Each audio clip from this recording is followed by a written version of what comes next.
Hey YouTube, welcome back to part 4 of me playing Mass Effect 1 for the very first time. I cannot believe how excited I keep being to continue this journey with you together, so thank you so much for joining me again. Last time I finished the quest on Feros. I not only found but also destroyed the Thorian. I made sure to do the side quest for Zeus Hope and made sure that they have the best possible kind of start now that they have to rebuild after the Geth were there. I have read your comments and I realized that there is so much more lore and Uncharted worlds for me to discover, and I am actually really excited about that. So join me today as I open the Codex and continue some of the side quests that we picked up on Feros and also go to some Uncharted worlds. Let's play part 4 of Mass Effect 1. Okay, so before we continue, I would like to know what this Codex is about that you keep talking about. Okay, so it's nicely organized and aliens council races. The Asari were the first species to discover the Citadel. When the Solarians arrived, it was the Asari who proposed the establishment of the Citadel Council to maintain peace throughout the galaxy. Smart. Since then, the Asari have served as the mediators and centrists of the Council. Okay. Mediators. An all-female race, the Asari reproduce through a form of parthenogenesis. They can attune their nervous system to that of another individual of any gender and of any species to reproduce. This capability has led to the unseemly and inaccurate rumors about Asari promiscuity. Asari can live for over 1,000 years. So long. 3 stages of life. In the maiden stage, they wander restlessly, seeking new knowledge and experience. When the matron stage begins, they meld with interesting partners to produce their offspring. This ends when they reach the matriarch stage, where they assume the roles of leaders and counselors. So this is kind of what Liara told us last time, right? Okay. The second species to join the Citadel, the Solarians, are warm-blooded amphibians with a hyperactive metabolism. Solarians think fast, hyperactive metabolism. And move fast. To Solarians, other species seem sluggish and dull-witted. Unfortunately, their metabolic speed leaves them with a relatively short lifespan. Solarians over the age of 40 are a rarity. 40? The Solarians were responsible for advancing the development of the primitive Krogan species to use as soldiers during the Rachni Wars. They were also behind the creation of the genophage bioweapon the Turians used to quell the Krogan rebellions several centuries later. Solarians are known for their observational capability and non-linear thinking. This manifests as an aptitude for research and espionage. Non-linear thinking. Experimenting and inventing, and it is generally accepted that they always know more than they are letting on. Is this the same species that where they go on like a pilgrimage and have to take something back to their people? Because 40 is not a very long lifespan. But they do a lot in that time. Like, as a species, they're responsible for like a lot of advancement, and then also, you know, wait, but no, it didn't. Roughly 1,200 years ago, the Turians were invited to join the Citadel Council. 1,200 years ago, wow. Galactic peacekeepers. The Turians have the largest fleet in Citadel space, and they make up the single largest portion of the Council's military forces. As their territory and influence has spread, the Turians have come to rely on the Solarians for military intelligence and the Asari for diplomacy. Smart. Divide and conquer, right? Attitude towards the rest of the galaxy. The ruling hierarchy understands they would lose more than they would gain if the other 2 races were ever removed. Turians come from an autocratic society that values discipline and possesses a strong sense of personal and collective honor. There is lingering animosity between Turians and humans over the First Contact War of 2157, which is known as the Relay 314 incident to the Turians. Officially, however, the 2 species are allies, and they enjoy civil, if cool, diplomatic relations. So, interestingly, about the Asari and the Solarians, they mention their lifespan, and then for the Turians, they do not. So I'm very curious if if anyone even knows how old they get. Non-council races. The Geth are a humanoid race of networked AIs. They were created by the Oh no, the Quarians are the ones I was referring to. When the Geth showed signs I got them mixed up, sorry. The Quarians attempted to exterminate them. Yes, we learned that last time. This example has led to legal, systematic repression of artificial intelligences in galactic society. They're scared. The Geth possess a with like distributed intelligence. An reason. has rudimentary animal instincts, but as their numbers and proximity increase, the apparent intelligence of each individual improves. But not like a hive mind. They can reason, analyze situations, they're still individual, like cogs in the machine. Geth space is located at the trailing end of the Perseus arm, beyond the lawless Terminus systems. The Perseus Veil, an obscuring dark nebula of opaque gas and dust, lies between their space and the Terminus systems. An obscuring dark nebula. Okay. When the Asari discovered the Citadel, they also discovered the Keepers, a docile, multi-limbed insect race that seemingly exists only to maintain and repair the great Prothean station. So interesting how little they know about them. The Keepers were failures, and it is now illegal to interfere with or impede Keeper activity. Because they are completely non-threatening, Keepers have become virtually invisible to everyone else. Yeah. Similarly, they seem indifferent to other species, except for their tendency to help new arrivals integrate themselves into the Citadel. So cool. Keepers die due to old age, violence, or accident. They maintain a constant number. No one has discovered the source of new Keepers, but some hypothesize they are genetic constructs. Biological androids created somewhere deep in the inaccessible core of the Citadel itself.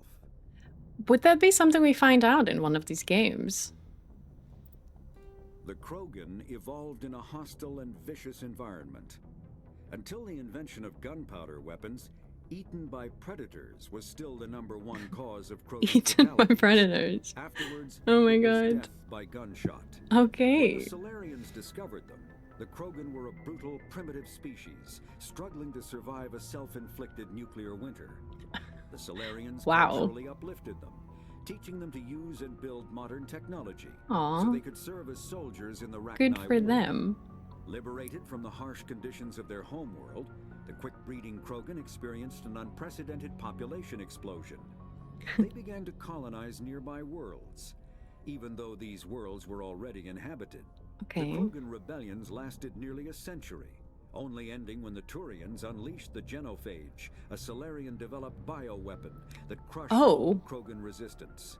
The Genophage makes only 1 in 1,000 pregnancies viable, and today the Krogan are a slowly dying breed. Goodness. Understandably, the Krogan harbor a grudge against all other species, especially the Turians. Okay.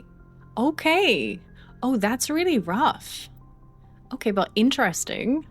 Driven from their home this was the one. Geth nearly 3 centuries ago, most Quarians now live aboard the migrant fleet, a flotilla of 50,000 vessels ranging in size from passenger shuttles to space stations. Home to 17 million Quarians, the flotilla 17 million resources. Because of this, each Quarian must go on a rite of passage known as there we go, when they come of age. They leave the fleet and only return once they have found something of value they can bring back to their people. Other species tend to look down on the Quarians for creating the Geth. That makes sense. The negative impact their fleet has when it but also, negative impact? Myths and rumors about the Quarians, because there's so many of them? The belief that underneath their clothes and breathing masks, they are actually cybernetic creatures, a combination of organic and synthetic parts. But they don't know. Oh, interesting. Non-sapient creatures. After the Geth secure a location, these were on the spikes. Dead and living bodies on mechanical spikes. Huh. The spikes rapidly transform these Look at that. Husks, extracting water and trace minerals and replacing them with cybernetics. The cybernetics reanimate the lifeless flesh and tissue, transforming the bodies into mindless killing machines. Ooh. Some Alliance soldiers refer to the husk-generating spikes as dragon's teeth, a reference to the mythological berserkers who sprang up from the earth wherever the teeth of the dragon Eris were planted. Oh. Dragon's teeth and husks Dragons? bear little resemblance to other pieces of Geth technology. No one is sure why a synthetic race would bother to drain the minuscule amount of recoverable resources from organic corpses, though the value of reusing them as shock troops is obvious. Yeah. Okay.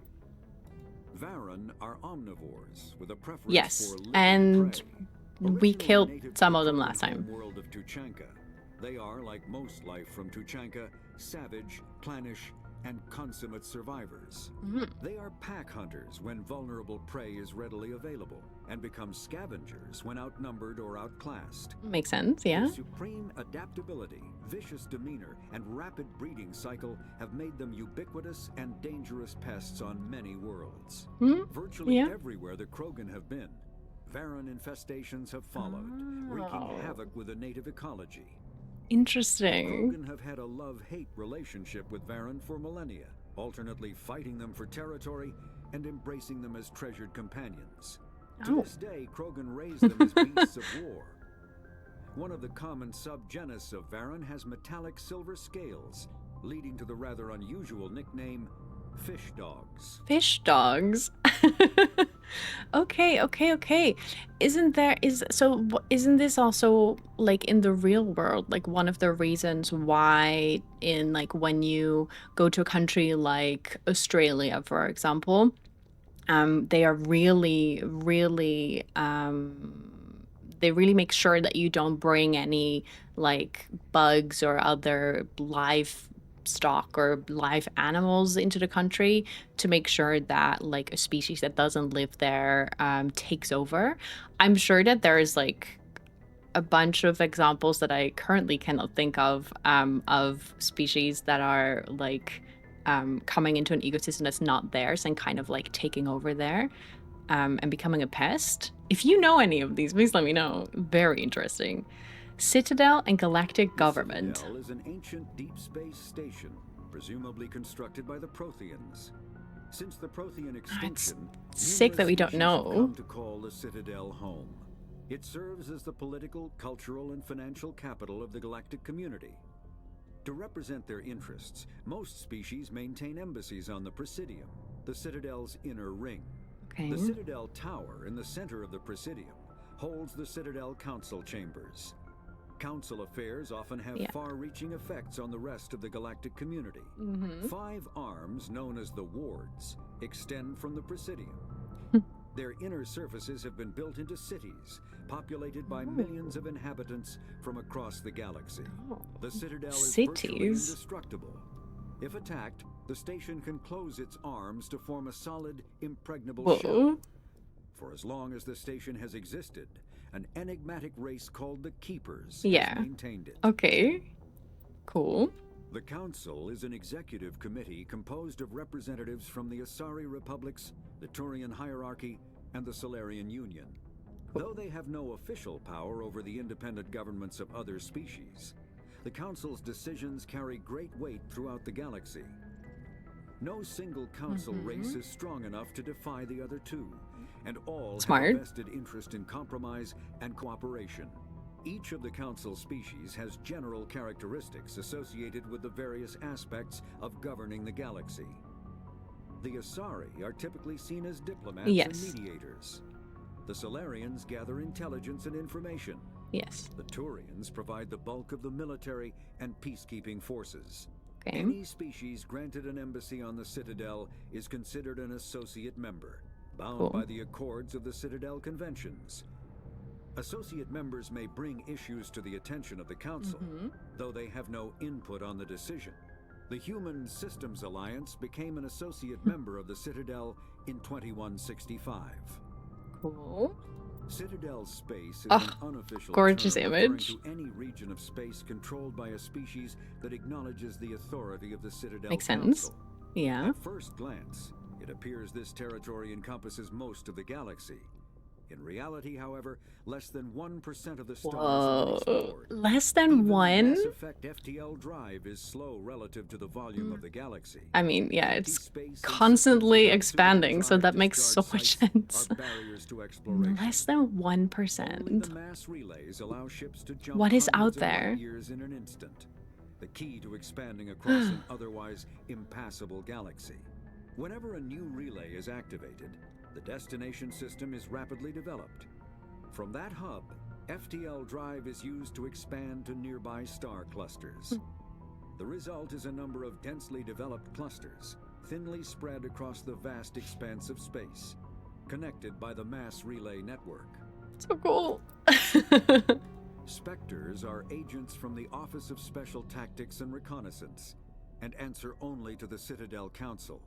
This is very important to also keep in my mind. The authority to deal with threats to peace and stability in whatever way they deem necessary. They operate independently or in groups of 2 Oh, in groups of 2 or 3? Some are empathetic peacekeepers, resolving disputes through diplomacy. Others are cold-blooded assassins, ruthlessly dispatching problem individuals. All get the job done one way or another, often operating outside the bounds of galactic law. The Spectres were founded after the Solarians joined the Council. For many years, they operated in secrecy as backroom problem solvers. Only after the Krogan rebellions did their activities become publicized. Assignment of a Spectre is less contentious than a military deployment, but makes it clear that the Council is concerned about a situation. Okay, yeah. That makes sense. The home world and capital of humanity is entering a new golden age. Yes. The resource wealth of a dozen settled colonies and 100 industrial outposts flows back to Earth, fueling great works of industry, commerce, and art. The great cities are greening as arcology skyscrapers and telecommuting allow more efficient use of land. Cool. Cannot wait for that to become a thing here. All are affiliated beneath the overarching banner of the Systems Alliance. While arcology skyscrapers. Better life than ever, the gap between rich and poor widens daily. Advanced nations have eliminated most genetic disease and pollution. Less fortunate regions have not progressed beyond 20th century technology. Often smog-choked, overpopulated slums. Sea levels have risen 2 meters in the last 200 years, and violent weather is common due to environmental damage inflicted during the late 21st century. The past few decades, however, have seen significant improvement due to recent technological advances. So, still a mess, but improving in some places, and hopefully at some point also improving in the slums. The Systems Alliance is an independent supranational government representing the interests of humanity as a whole. The Alliance is responsible for the governance and defense of all extrasolar colonies and stations. The Alliance grew out of the various national space programs as a matter of practicality. Sol's planets had been explored and exploited through piecemeal national efforts. The expense of colonizing entire new solar systems could not be met by any one country. With humans knowing that alien contact was inevitable, there was enough political will to jointly fund an international effort. Still, the Alliance was often disregarded by those on Earth until the First Contact War. Of course there's a war at First Contact. Bickered over who should lead the effort to liberate Shanxi. The Alliance fleet struck decisively. Post-war public approval gave the Alliance the credibility to establish its own parliament and become the galactic face of humanity. Feros is a habitable world in the Attican Beta Cluster. 2/3 of the habitable surface is covered with the ruins of a crumbling Prothean megatropolis. In the millennia since the Prothean extinction, the ruins have been repeatedly picked over by looters many times.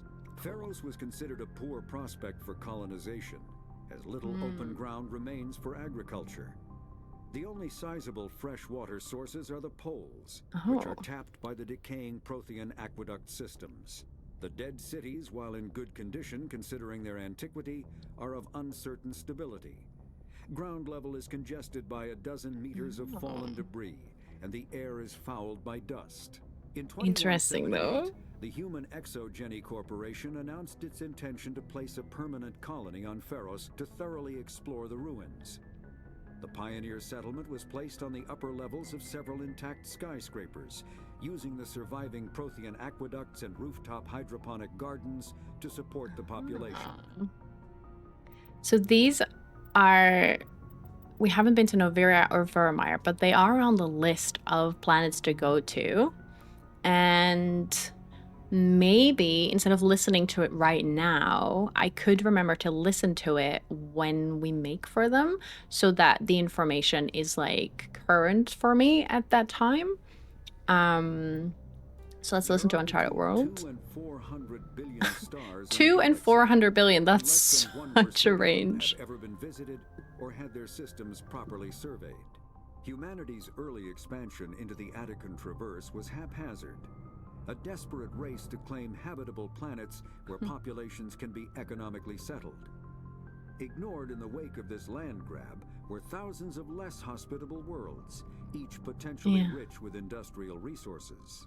The wealth of entire solar systems lies untapped, waiting for corporate survey teams or independent pioneers to discover and exploit them. However, this is not an easy task. In addition to the environmental hazards, the fact that uncharted worlds are largely ignored makes them popular places for criminals, revolutionaries, cults, and others who wish to remain unnoticed by galactic society. It's interesting that they chose, like, in the lore to go for a race to claim habitable planets, which makes sense up to a certain point, but you would think, being the capitalist species that we are, that that less hospitable worlds with potential riches for industrial resources would be something that, especially like the rich corporations of the humans, would, I don't know, make, like, fight for and like go to immediately. Faster than light drives use element 0 cores to reduce the mass of the ship, allowing higher rates of acceleration. This effectively raises the speed of light within the mass effect field, allowing high-speed travel with negligible relativistic time dilation effects. Starships still require conventional thrusters, chemical rockets, commercial fusion torch, economy ion engine, or military anti-proton drive, in addition to the FTL drive core. With only a core, a ship has no motive power. The amount of EXO and power required for a drive increases exponentially to the mass being moved and the degree it is being lightened. That makes sense. Very massive ships or very high speeds are prohibitively expensive. Also makes sense. If the field collapses while the ship is moving at faster than light speed, the effects are catastrophic. Important. The ship snap back to sublight velocity. The enormous excess energy shed in the form of lethal Cherenkov radiation. Larger warships are generally classified in one of 4 weights. Frigates are small, fast ships used for scouting and screening of larger vessels.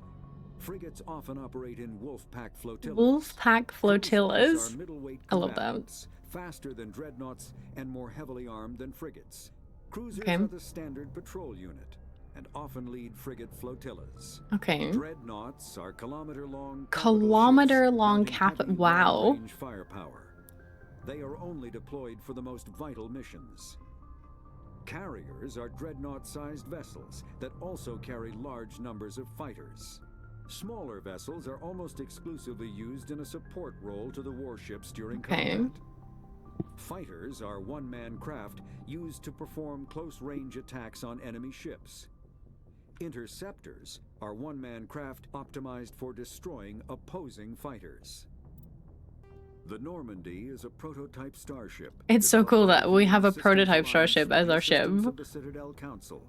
It is optimized for scouting and reconnaissance missions in unstable regions, using state-of-the-art stealth technology. For most ships, the heat generated through standard operations is easily detectable against the absolute zero background of space. The Normandy, however, is able to temporarily sink this heat within the hull. Combined with Yeah. refrigeration Oh, of the we exterior learned about this hull, last time. the Very ship can cool. travel undetected for hours or drift passively for days But not in covert visibly, observation. just on the radar. This is not without risk. The stored heat must eventually be radiated, or it will build to levels capable of cooking the Oh my god. Another component Let's of the not stealth do system that. is the Normandy's revolutionary Tantalus drive, a Mass Effect core twice the standard size. Yes. The Tantalus drive generates mass concentrations that the Normandy falls into, allowing it to move without the use of heat-emitting thrusters. Sovereign is the flagship of the rogue Spectre's Saren, an enormous dreadnought larger than any other ship in any known fleet. It kind of looks like a hand, though. Ooh. At 2 kilometers long, 2 Jeez. Jeez. Gun is likely capable of penetrating another dreadnought's kinetic barriers with a Probably. single shot. How Saren acquired this incredible warship is unknown. The prevailing opinion is that Sovereign is a Geth construct, while others believe it is a Prothean relic. Maybe we'll find out. At a more alien and mysterious right? origin. Yeah. I don't think they would come up with the shape it has now. Powerful enough to land on a planetary surface. This implies it has a massive element 0 core and the ability to generate staggering amounts of power. Ship mobility dominates space combat. The primary objective is to align the mass accelerator along the bow with the opposing vessel's broadside. Battles typically play out as artillery duels, fought at ranges measured in thousands of kilometers, though assaults through defended mass relays often occur at knife fight ranges. Knife fight ranges. Dozen. Knife fight ranges, a dozen kilometers. Vessels of cruiser weight and below, with dreadnoughts and carriers only deployed in full-scale fleet actions. Battles in open space are short and often inconclusive, as the weaker opponent typically disengages. Once a ship enters FTL flight, the combat is effectively over. There are no sensors capable of tracking them, or weapons. Good to know. I don't know if we need that information, but good to know. Guarantee an enemy will stand and fight is to attack a location they have a vested interest in. Yeah, they would just jump away, right? Or strategically important mass relay. Biotics is the ability of rare individuals to manipulate dark energy and create mass effect fields through the use of electrical impulses from the brain. Intense training and surgically implanted amplifiers are necessary for a biotic to produce mass effect fields powerful enough for practical use. The relative strength of biotic abilities varies greatly among species. I still have to use these powers in my party members, kind of, right? Telekinesis uses mass lowering fields to maybe for Mass Effect 2, I can do a biotic role. Are used to block or pin objects. Spatial distortion uses and to know how fun it is. Mass fields to shred objects. Most organic species are capable of developing biotic abilities, though there are risks involved. Biotics are the result of an in utero exposure to element 0. This usually causes fatal cancers in the victim. Oh, but yikes. in rare cases, it coalesces into nodules within the fetus's developing nervous system. An artificial intelligence is a self-aware computing system capable of learning and independent decision-making. Creation of a conscious AI requires adaptive code, a slow, expensive education, and a specialized quantum computer called a specialized quantum computer. I love it. AI cannot be transmitted across a communication channel or computer network. Without its blue box, an AI is no more than data files.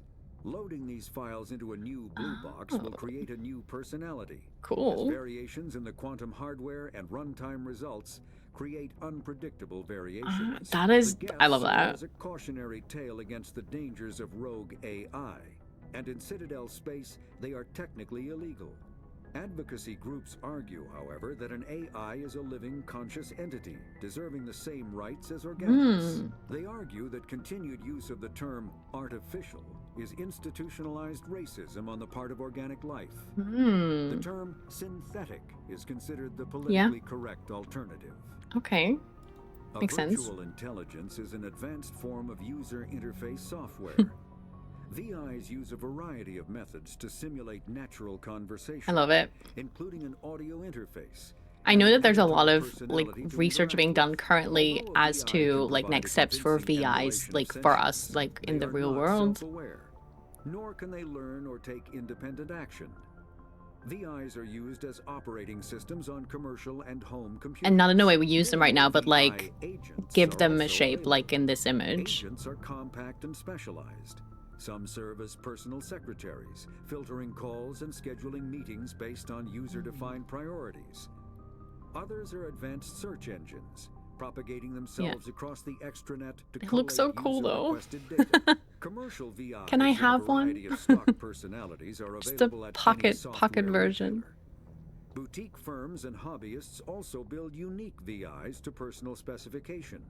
Although software emulation of living personalities is illegal, reconstructions of famous historical figures I bet. Element 0 can increase or decrease the mass of a volume of space-time when subjected to an electrical current. With a positive current, mass is increased. With a negative current, mass is decreased. The stronger the current, the greater the magnitude of the dark energy mass effect. In space, low-mass fields allow FTL travel and inexpensive surface-to-orbit transit. High-mass fields create artificial gravity and push space debris away from vessels. In manufacturing, low-mass fields permit the creation of evenly blended alloys, while high-mass compaction creates dense, sturdy construction materials. Cool. The military makes extensive use of mobility-enhancing technologies. With mass effect analyzing fighting vehicles standard frontline issue in most military forces.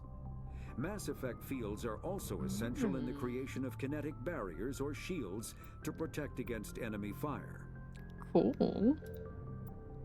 Combat hard suits use a dual-layer system to protect the wearer. The inner layer consists of fabric armor with kinetic padding.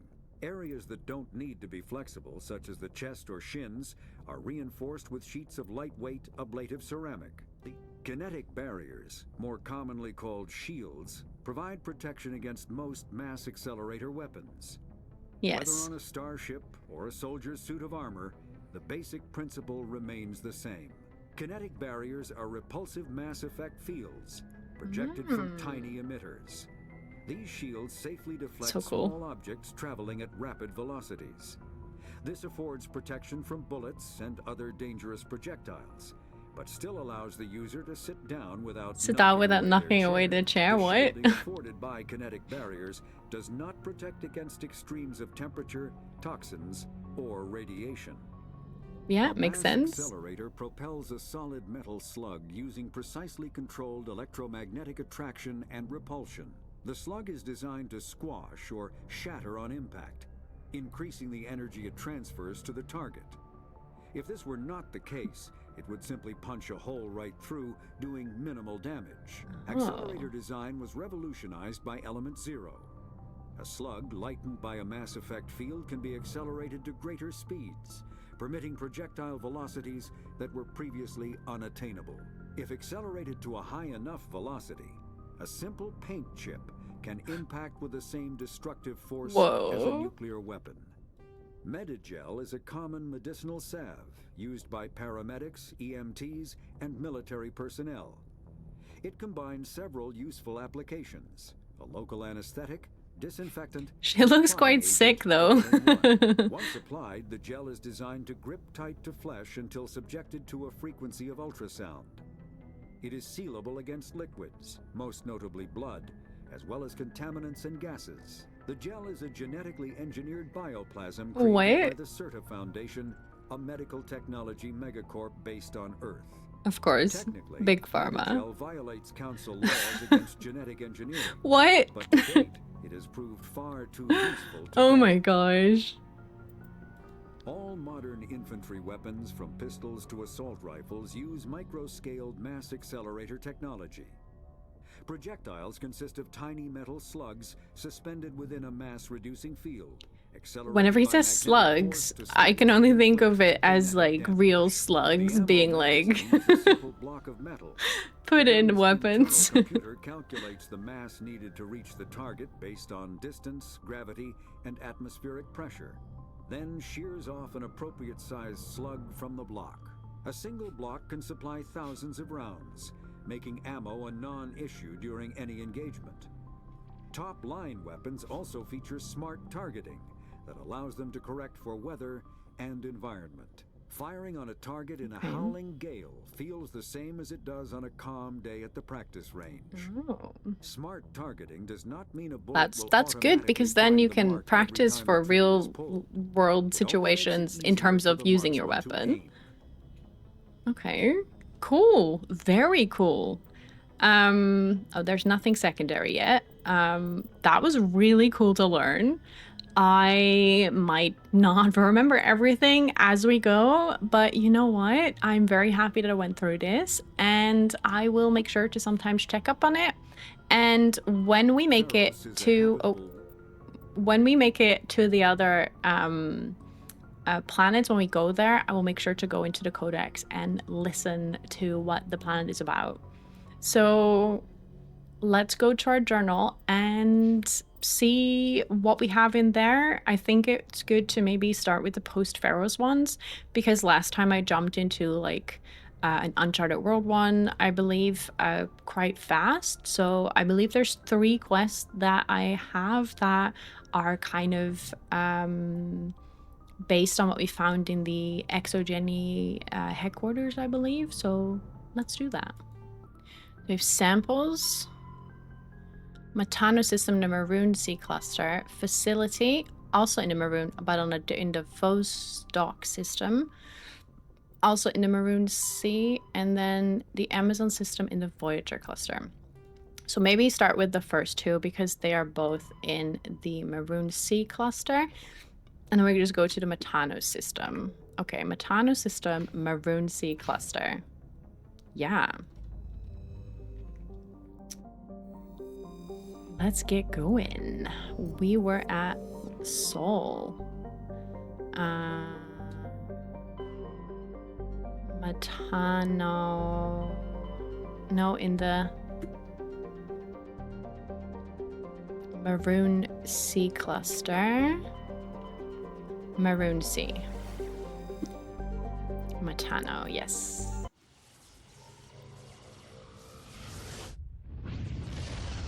Okay, let's go.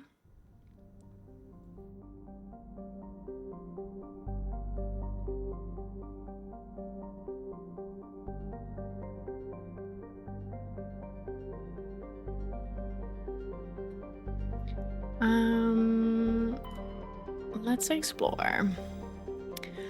Apo, a craggy world of ingenious and basaltic mountains. Apo is wrecked by constant geologic activity. While volcanic hotspots are rare, continental plates are constantly piling up new mountains, subducting old ones, or causing slips along transform faults. Okay. Inti is a terrestrial planet with an atmosphere composed of ammonia and helium. Its surface is mainly composed of sodium oxide with deposits of magnesium. Its density is rather low, leaving the planet tight-locked to Matano. Inti is an unremarkable world drawing little more than a cursory scan for surface pirate anchorage when Alliance patrols enter the system. Okay.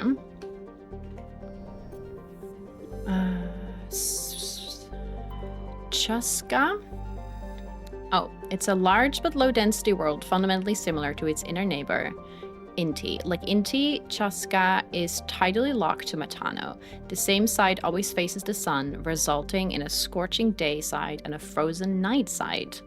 In the temperate areas around the Terminator, temperatures average around 30 Celsius, combined with a nitrogen-oxygen atmosphere.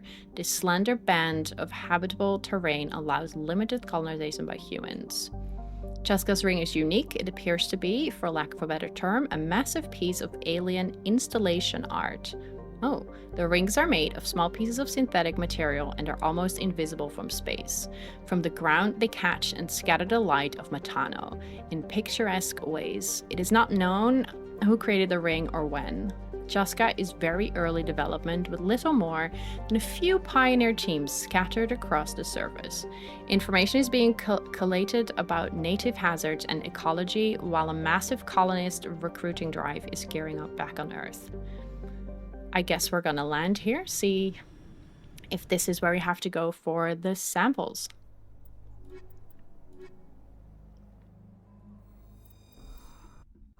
I'm taking my squad. As per usual. Ooh, it's so green compared to some of the other ones that we've seen. Okay, so we're here. Anomaly, debris, civilian structure is here. So let's go to the anomaly. Gorgeous. Do I maybe go this way first? Just in case there is like, you know, one of those rocks. You know what I mean? Yeah, I feel like that's a pocket of, there could be something.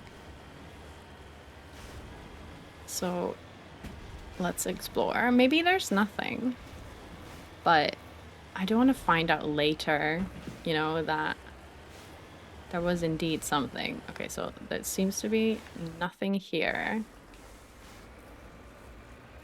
Oh, it seems to be actually like the edge. Okay. Okay. So maybe not. Maybe it does only show up at like places where we need to go. I don't know. I'm loving that it's so green. Look at that sun. Ugh. Look at how the light spills through the mountains. That's gorgeous. I love it.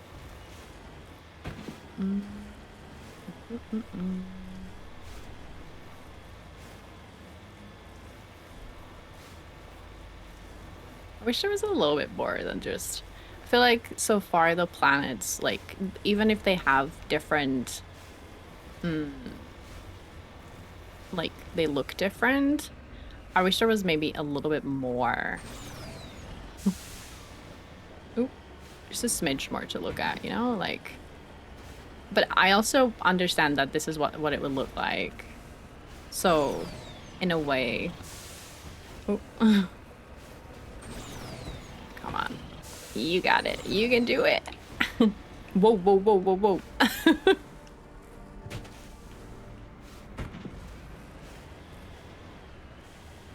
Okay. Ooh.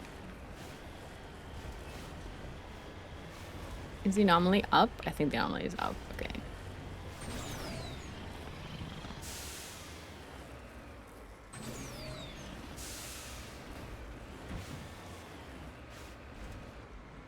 Getting there.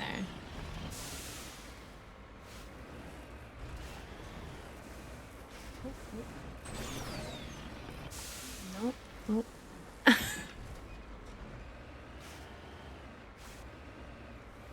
Do feel like this is the way, right? Oh no, that's jumping.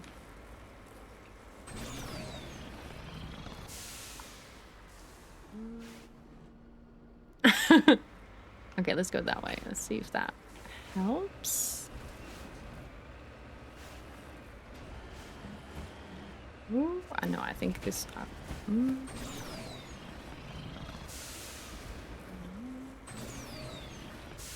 No.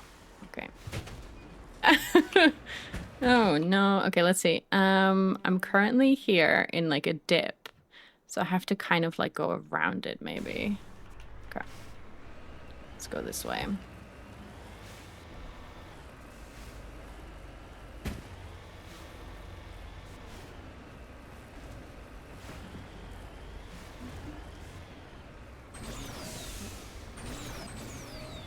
Yes. Oh, left, left, left, left, left, left, left, left, left. Yes. Oh my goodness. Imagine doing this in real life, right? This would be so scary.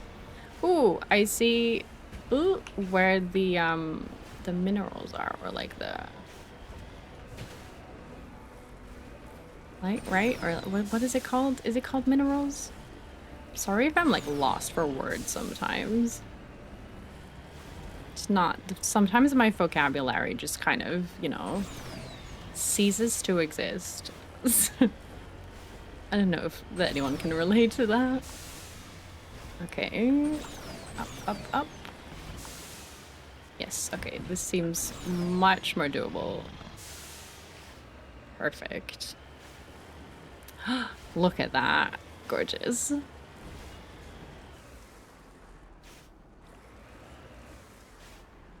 Okay, that's... Wait.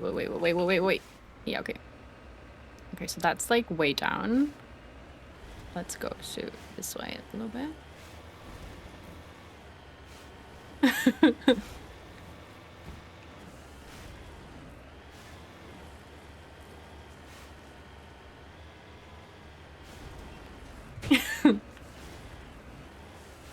Okay. I wanna check out the anomaly, but like... Ooh.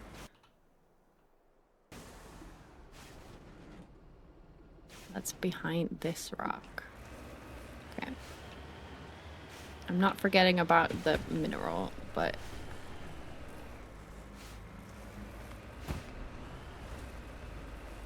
I was on a mission, right?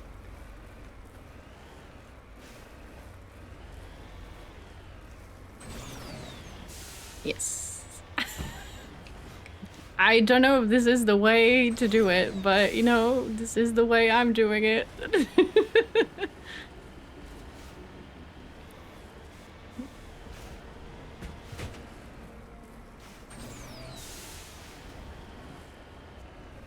Okay. Whoa, what's this? Is that a pyramid? That's cool. Whoa. Oh, easy.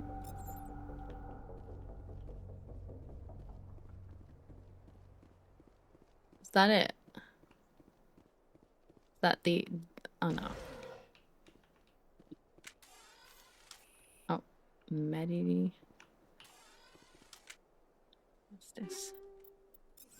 Okay.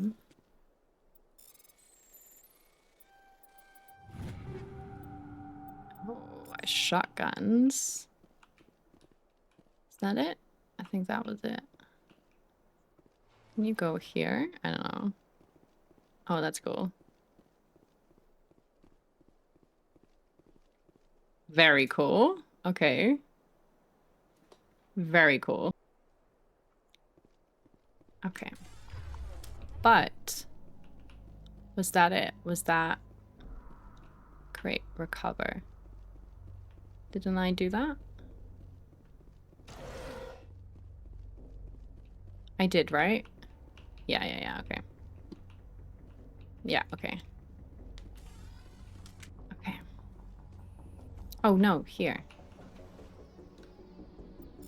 There we go. Oh my goodness. Prothean data disk recovered. There are several small Prothean artifacts in the crate, including an intact Prothean data disk. It appears to be in excellent condition. Cool, cool, cool. Alright, oh no, wait, this was running. Every time we do this. I think it was like somewhere over there. So let's go and find that deposit. Oh.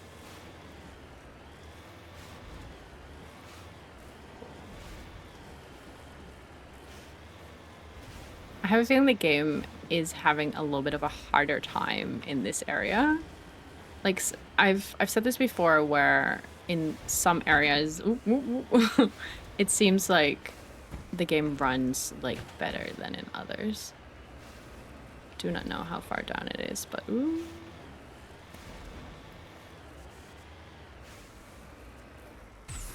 Oh wait, that was a run.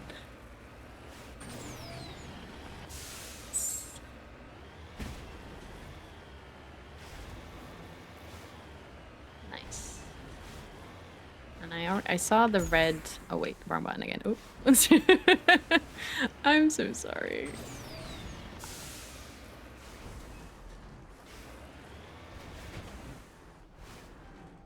Securing point.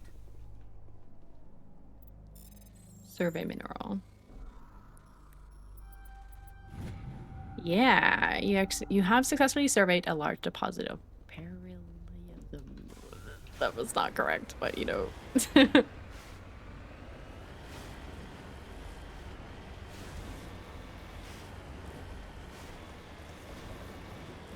let's kick some butt.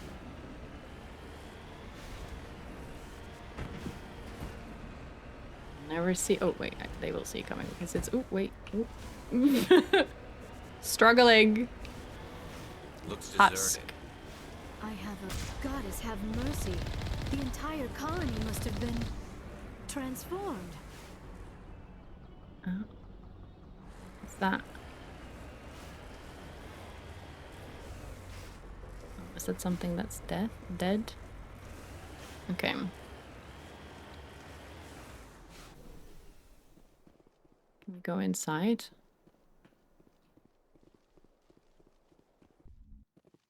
What's this? Oh, there's a lot of... Okay. I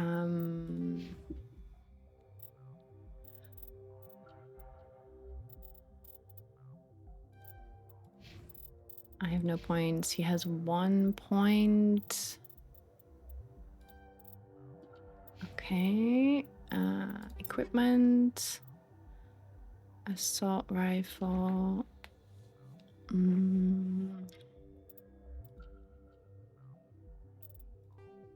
Wait. Oh, no, that's not. Oh, shit.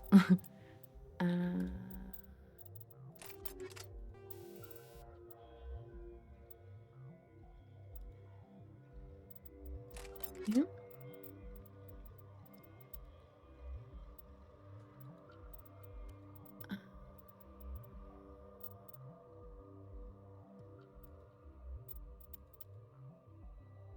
Katana 5. Okay, she's doing pistol. He's doing assault rifle. Okay, and she was running combat scanner 4. So let's do combat scanner 5. And then she's having a pistol, he's having that, I'm having this. I have 2 grenades. Okay. Hostile contact. Wait.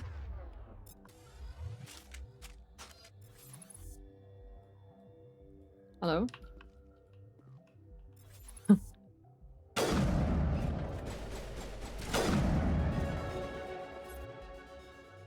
Level up.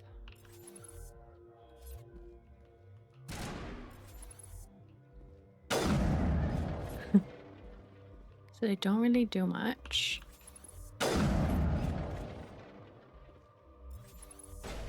Oh, damn it. Okay, that one is running. Oh, wait. Oh. Okay, better.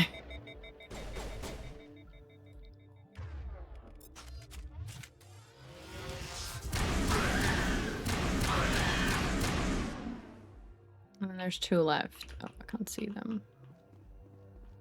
Oh, there it was one. And there's the other one. Oh. Oh, girly pop. Everyone okay? Everyone okay? I could have shot those things, I know, but like... This was fine too. Sludge canister. Okay. Running is this one. Don't see. Oh, here, another crate. Oh, and a door. It's stairs. Okay.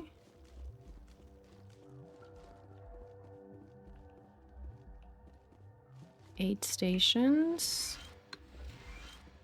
Cool. Begin manual overrides.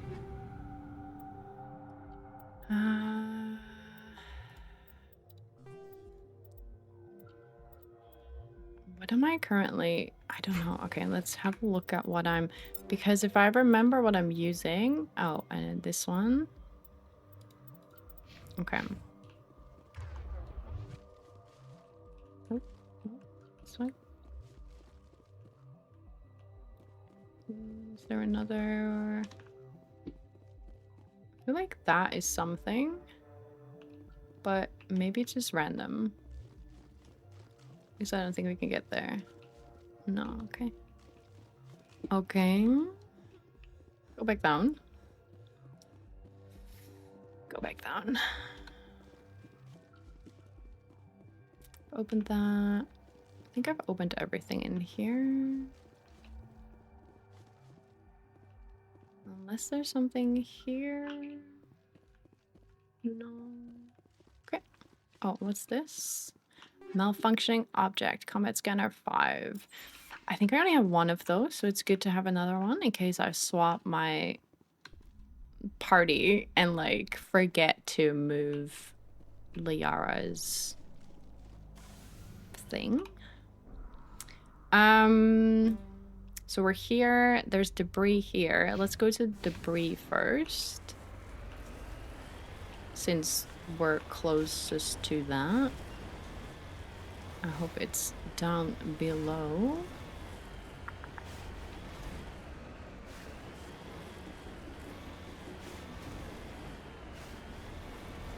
Would it be a trap again?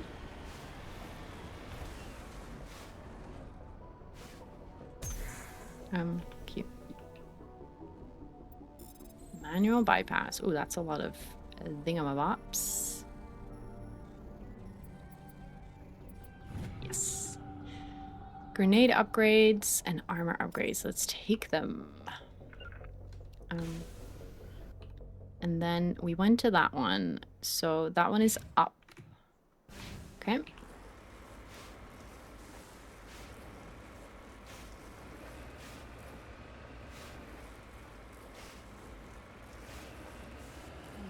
Up we go. Up we go. Ah, okay. I can already see there's little guys outside. So it's interesting. What were they called again? The corpses that were made into, you know, husks. That was it.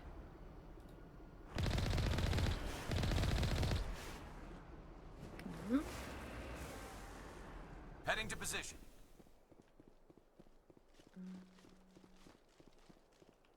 Anything to see here? I don't think so. No, okay. Is there an entrance to this? Oh, yikes. Frames on this planet are not great. Here's the door. Okay, so it's not as scary as when we went to the moon and there were like those robots. These spikes are everywhere. So gross. It's so gross.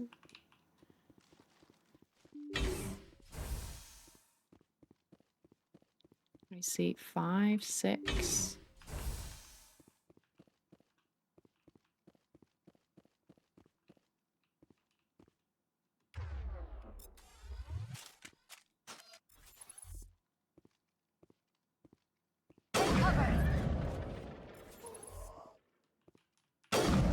shit. Okay, hold on. Swap.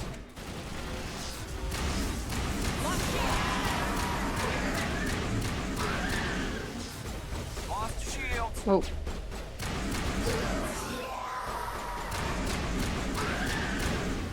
Wait. Extra shields?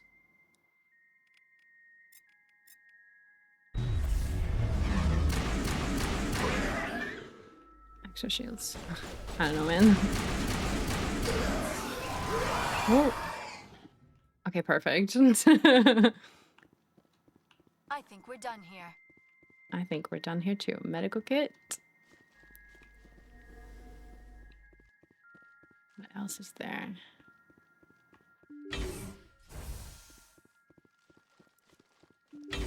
Looks like a big place. Left and a right again. The left first. Nothing. So then it must be here, yeah. Okay, terminal. A colonial pioneer team rarely consists of more than a few dozen specialists. It's clear that none of them have survived. The Cerberus group has a lot to answer for here. Download the logs.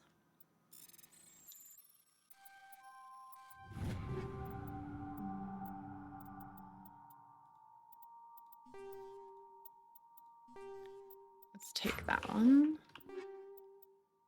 I'll take amp. Don't know what I...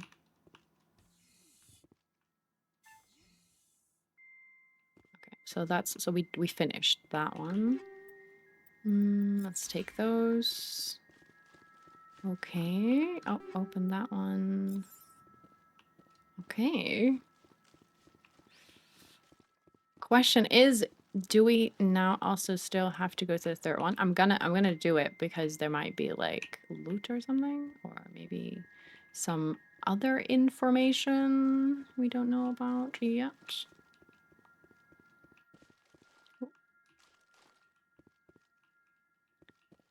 It's cool to see like how many different spots there are to like hide and stuff. That way. Fatigued. You need to run more, honey. You need to run more.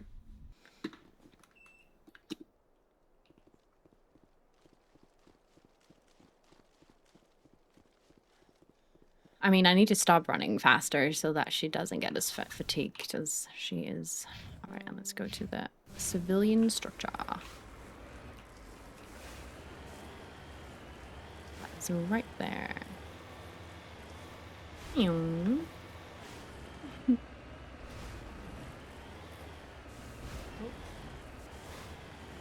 Right? This is the one I have. This is the one I had. Yeah, okay. So this is one I haven't been to yet.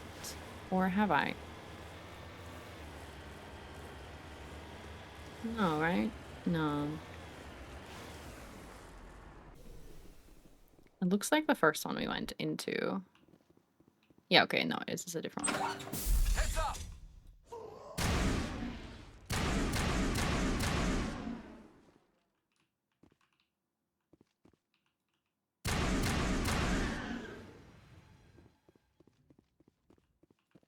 A lot of them.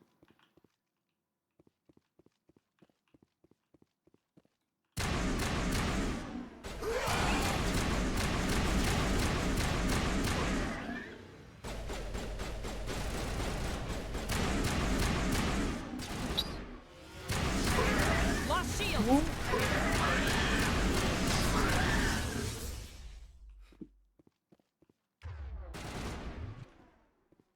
One more. Okay, cool. Sometimes I know I say this a lot, but sometimes I really shoot like a stormtrooper. Oh.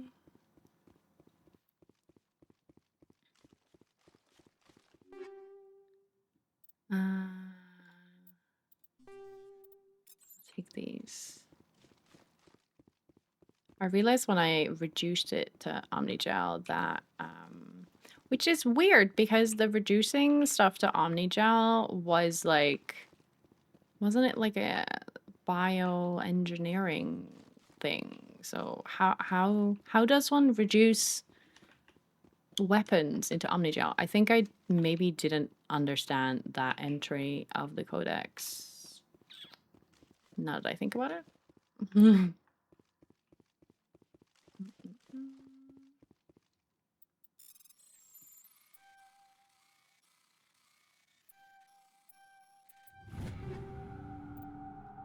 Let's take these.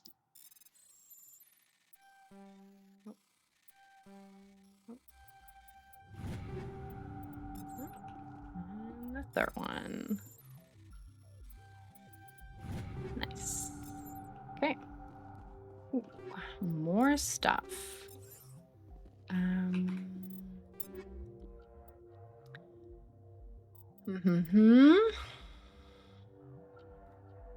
Yes. Pistol. I have a stiletto.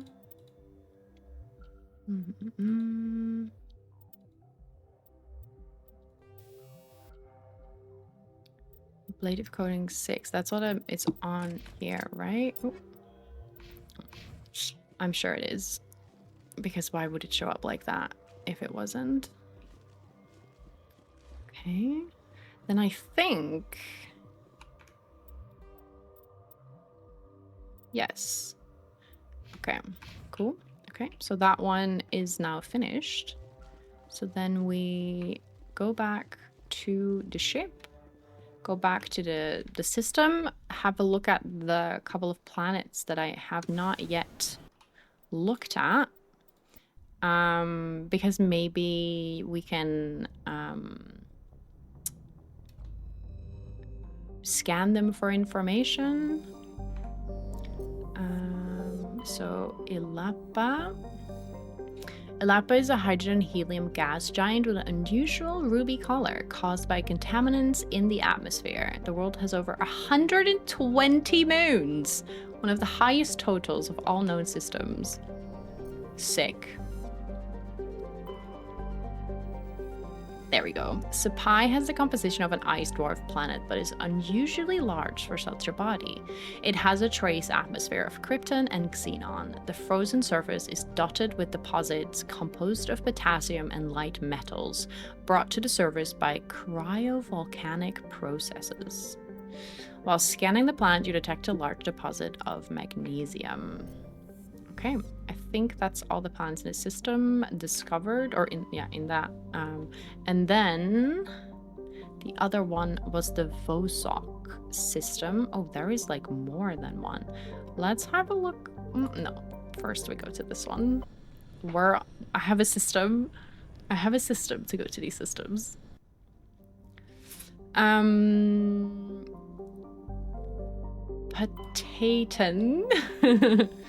A rather small hydrogen helium gas giant, Potaton's atmosphere contains large quantities of chlorine. Matriarch's writings recovered. Scans of Potaton revealed a strange unmanned vessel in orbit around the planet. Tali brought it on board and determined it was a Sari made, but very old. She discovered several ancient artifacts inside the vessel, including one of Matriarch Delinaga's writings.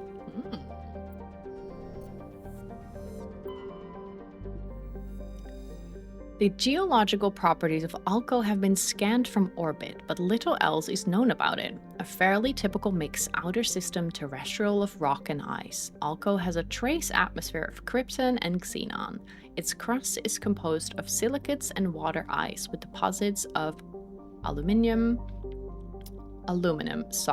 Unregistered starship traffic has been recorded in the vicinity of this planet. Travel is not advised.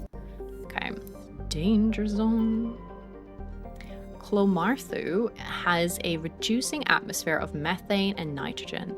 The surface is hot and mainly composed of sodium with deposits of uranium. In terms of size and orbit, Clomarthu is a virtual twin of Earth, but utterly lacks life. Ooh. Looks like we've got an active distress beacon on the planet below, Commander. No message, just a locator signal. Nodacrux is a verdant world with abundant water, temperate climate, a thick nitrogen-oxygen atmosphere, and a rich ecosystem. It would seem to be perfect for life. The relatively high percentage of oxygen makes humans feel energized and alive, though it has also allowed insects, analogues, to grow to frightful sizes. Unfortunately, Nodacrux is a case of almost not quite. Thunderstorms are as common as on Earth, but in Nodacrux's thicker, oxygen-rich atmosphere, they are deafening and spark constant wildfires. More damning, however, are the large, ubiquitous tufts of pollen that float on the high-pressure air. In humans and other oxygen-breathing species, they cause severe or lethal allergic reactions. Let's go. I think I'm sold.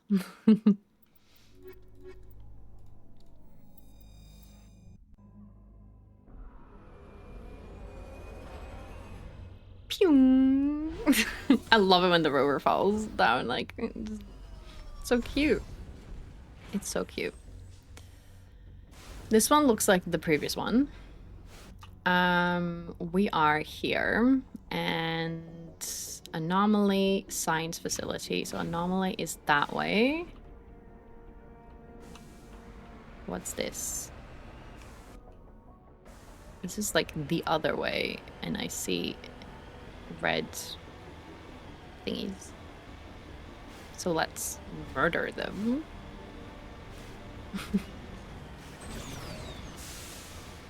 So human of me.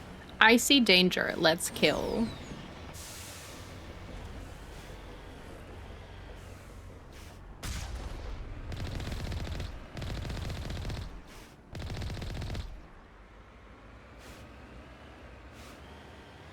What is it?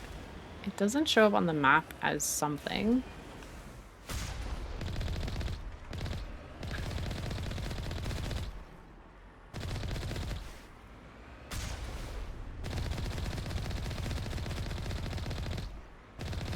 There's a Thorian creeper. What?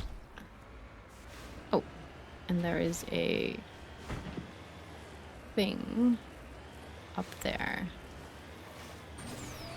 Distracted by the thing on the mountain.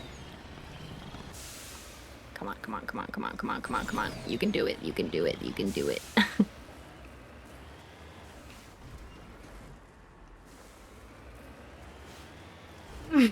Can I do it? Without going out of bounds? I don't know. We'll see. Ooh. Whoa, whoa, whoa. Okay. I mean, I guess. Look at that. That was funny. That was really funny. That was a long drop, though. Survey the mineral. A large deposit of gold. Okay. How am I getting out of here? Like, but for real.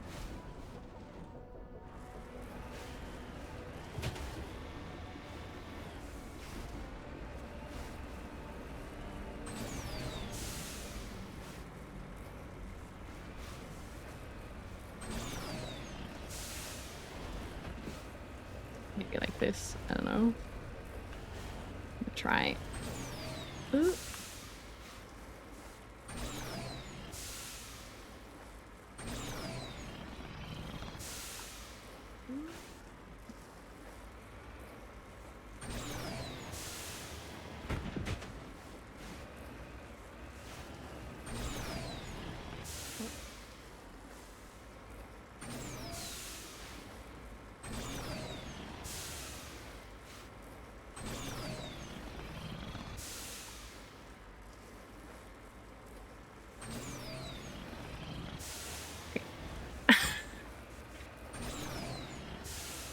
Oh no!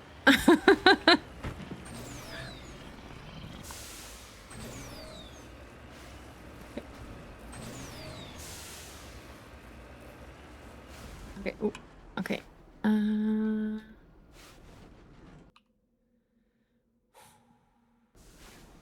Kind of want to get back there, but ooh, there's also the out of bounds thing. And I don't know what will happen if I go out of bounds, so let's go around this way, I guess.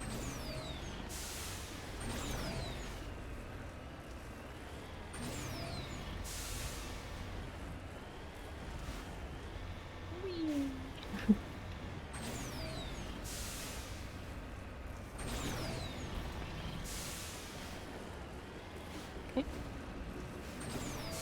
Oh. Ooh. I'm gonna go up.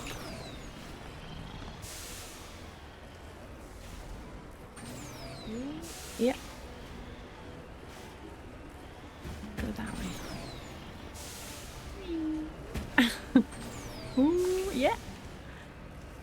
I might have to go down anyway. I have to go down anyway. Okay. Is this...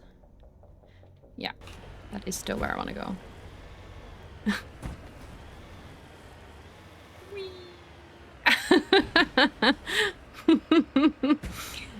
That's so funny. Yeah.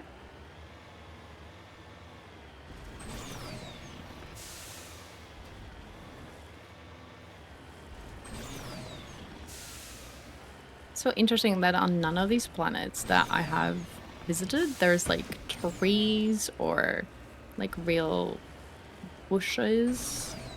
It's all very, very limited. Yes. I'm really pushing this vehicle to like, oh.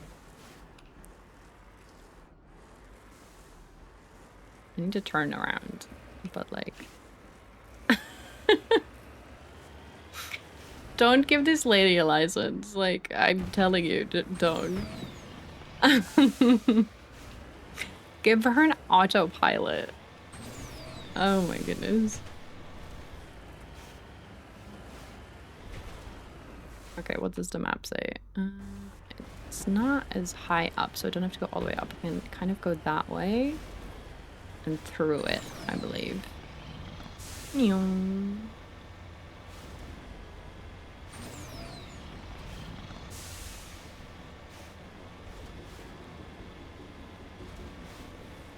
I think if I were on a space mission, I mean, I would probably learn how to properly drive these things, but also I'm a great passenger princess. Like, I bring snacks and music. Stories, maybe. I can read you stories while you drive me, you know? We can do karaoke.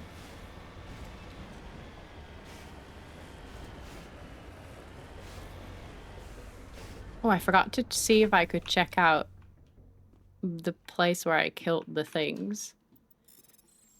But that's okay. Turian insignia. Ooh, the escape pod is half buried in material that have been washed down from the mountains. Though it has obviously been there for centuries, the computer still has power. Linking in with your heart suit, you recover a batch of files containing data on the trachea colony. Cool, cool, cool. Ready. No. I want to go into the vehicle. Next, we go to debris.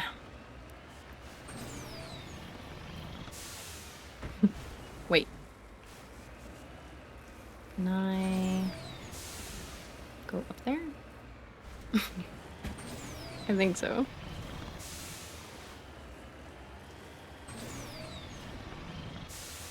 Because I saw from the other side that it was way more steep than this seems to be.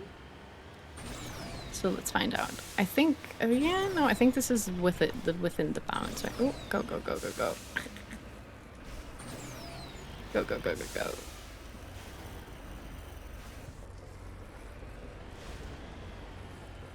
Yeah.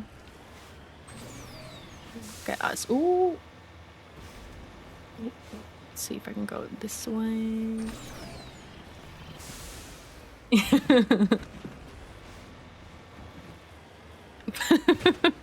I keep wondering if the vehicle is like able to fall on its back. I would assume it's not, but what's that?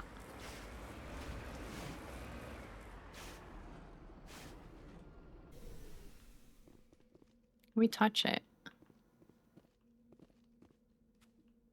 Huh. cool.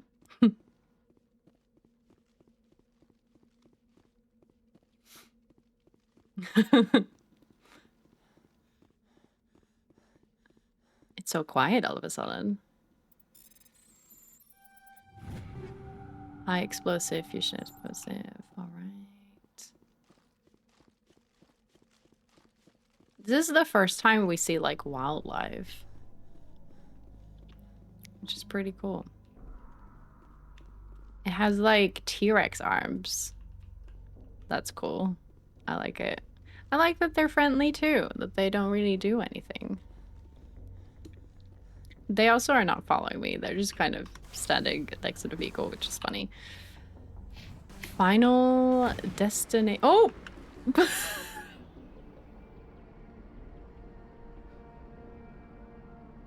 I'm sorry.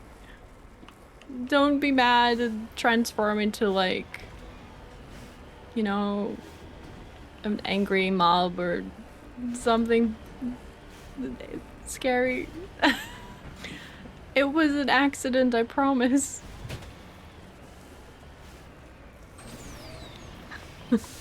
Oh my goodness. Here I was talking about how it was nice that they were friendly and cute with their T-Rex arms. And then I freaking kill one. Trying to leave. Oh.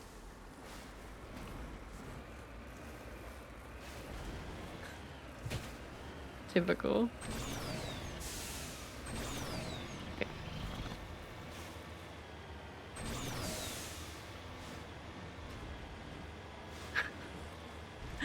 Oh my goodness. Meow.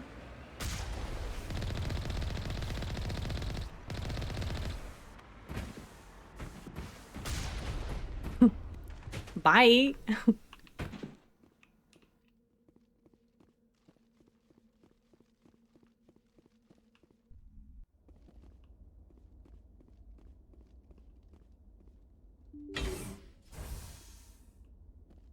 It's so quiet. There's no music, nothing. What is that? What the fuck is that? Ew.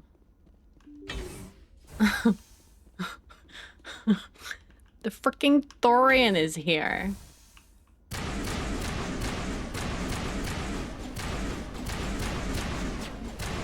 Wait.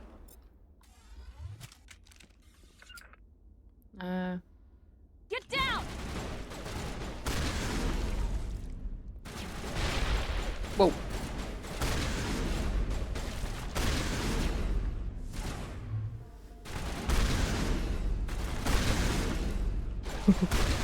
Oh my god, it's spewing something.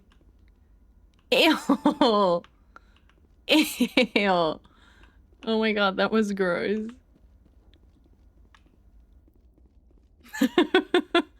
Oh my god.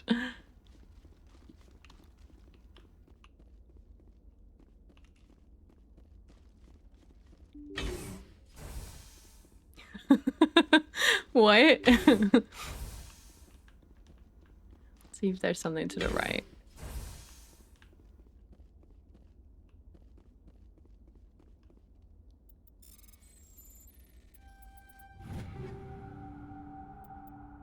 Ooh.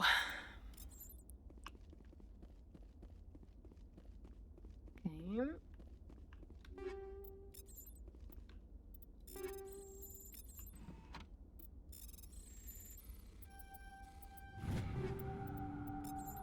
Okay.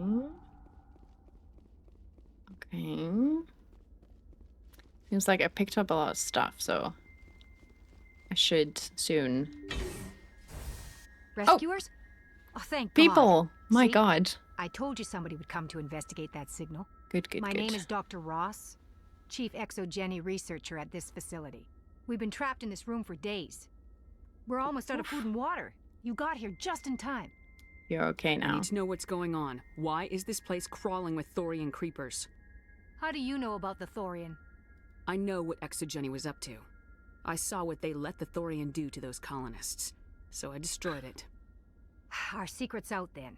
No point in my lying. No. You already know the worst. The creepers here were created using altered samples from the specimens on Feros. We discovered a way to turn them into docile, obedient servants. Everything was going fine until a few days ago. Then all the creepers suddenly went berserk. Was that when I killed the Only Thorian? a handful of us made I it don't back know. into the safety of this room. Why didn't you send a clear message asking for help? All we had was that signal from the emergency beacon. This is a closed communications base. ExoGeni was worried about someone on the project selling secrets to a rival firm or reporting our work to the authorities. We have I no bet. direct communication with the outside, only the emergency beacon. It sends a general distress signal to the ExoGeni site on Feros. Okay. They're supposed to send a team to respond inside of 24 hours, but it sounds like they had problems of their own. Any idea why they turned on you? Maybe there was still some kind of link between Called the it. creepers and the Thorian back on Feros. The Thorian was unlike any other life form we've ever studied. I can't explain how, but maybe when it Maybe? died, it somehow set off the creepers here. Why didn't you send a clear message Oh, asking wait. for help? All we had was that... They're supposed to send a team to respond inside of 24 hours, but The it sounds like they have positions problems of their own. changed. Any chance some of the other people at the base might still be alive? I doubt it. Too many creepers out there. They never stood a chance. We're the only ones left. I've heard all I need to. Look, I know what we did here was wrong. Mm-hmm. I'll admit that. But it's over now. There's no sense reporting this to the authorities, right? You were in charge of this project. The safety of the staff was your responsibility. We are reporting this, They yeah. trusted you, and you betrayed that trust. Be reasonable. I didn't mean for this to happen. No. Besides, how does it help anyone if I end up in jail? Normally ExoGeni would have my back, but it sounds like they're going to have their hands full cleaning up the mess on Feros. But I've got money. A nice little emergency fund I set up. No. It's yours if you let us go. No. The victims here deserve justice. I have to take you in. That's not going to happen. Open fire. Okay. Open fire! Go, go, go! Yeah, no. Okay.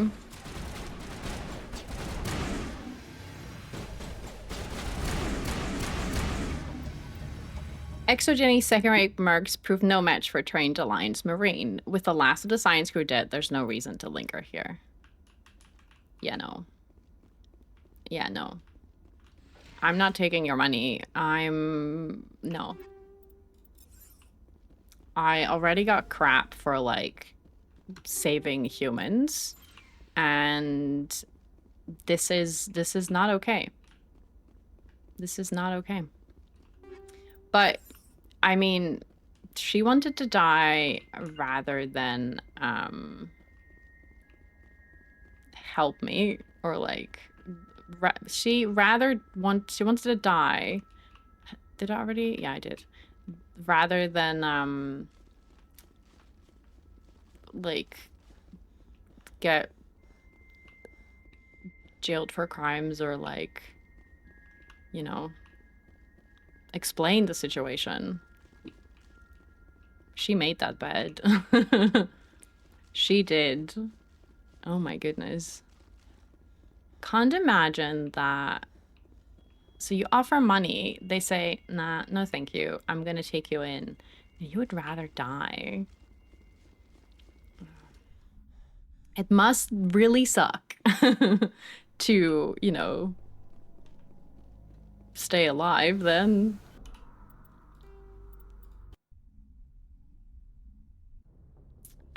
So those were 2 out of 3.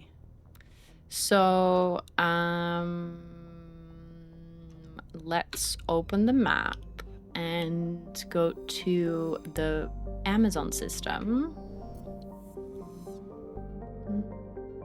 I looked at all of them. There is a Caspian system, system that I haven't been to. I don't know if there's a quest. I don't think there's a quest from what I can tell, but we can. What's this?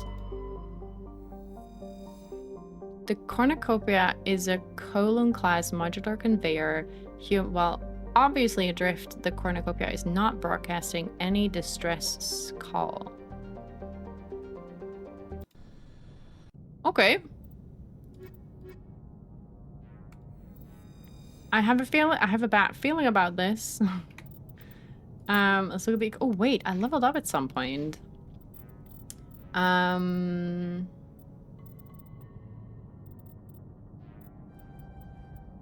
Let's max that one out. And let's unlock that one for her. For Garrus, we will level up that one. And then let's have a look at the equipment.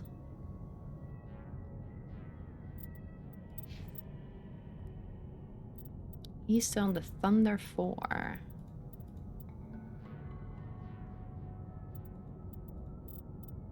Oh, Thunder 5. Yes. Okay. No. I'm on the 5. Okay. And then I picked up this. Okay. Assault rifle, Thunder. Katana 6. Okay. For Liara, we have the Stiletto 6. Okay. Okay.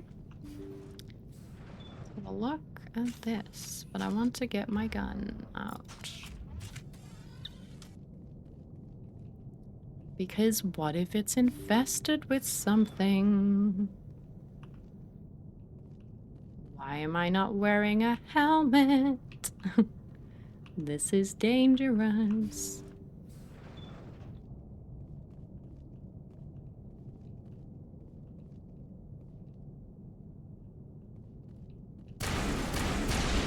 Husks. The ship is probably crawling with us. Guess we don't have to worry about looking for survival. Now it gets fun.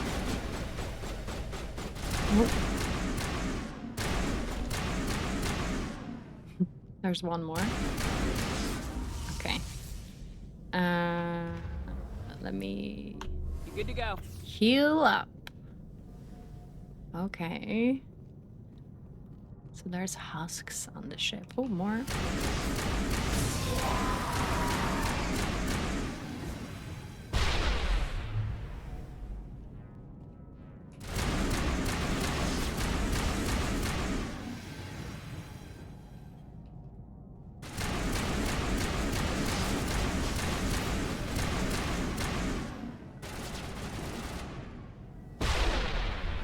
That work?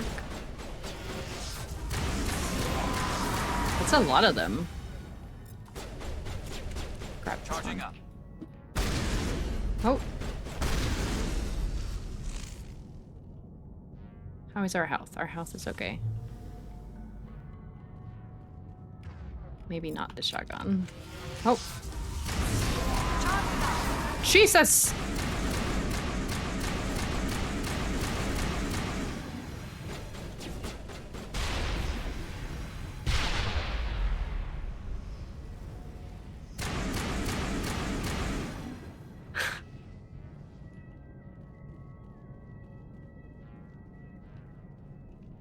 We're okay, we're cool. Cool.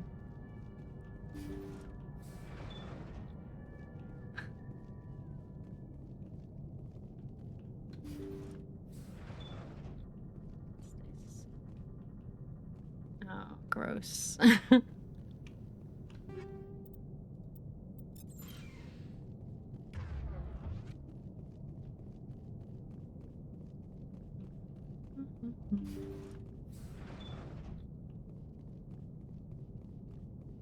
According to the log files, the ship was out near the Perseus Veil. Looks Okay. like they found some kind of alien artifact. They brought it on board, and then... This doesn't make any sense. They plotted a course straight into the Perseus Veil, like they wanted the Geth to find them. What else do the logs say? The entries don't make a lot of sense after that. It's like the captain's mind was Oh. falling apart. It doesn't say anything about how the ship got back into human territory. The Geth transformed them into husks. and left the vessel where they knew it would be found. A warning to other organics not to enter the Veil.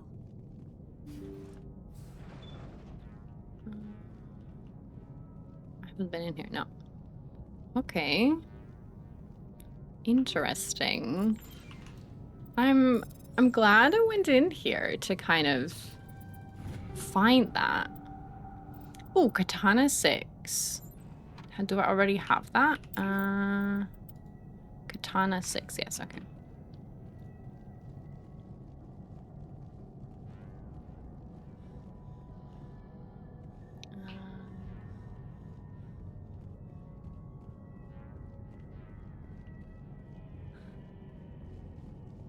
It's like a maze.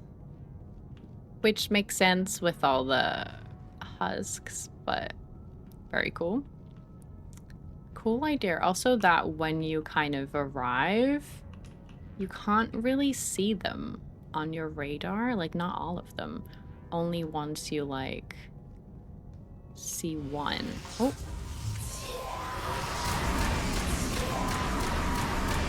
Now I'm ready.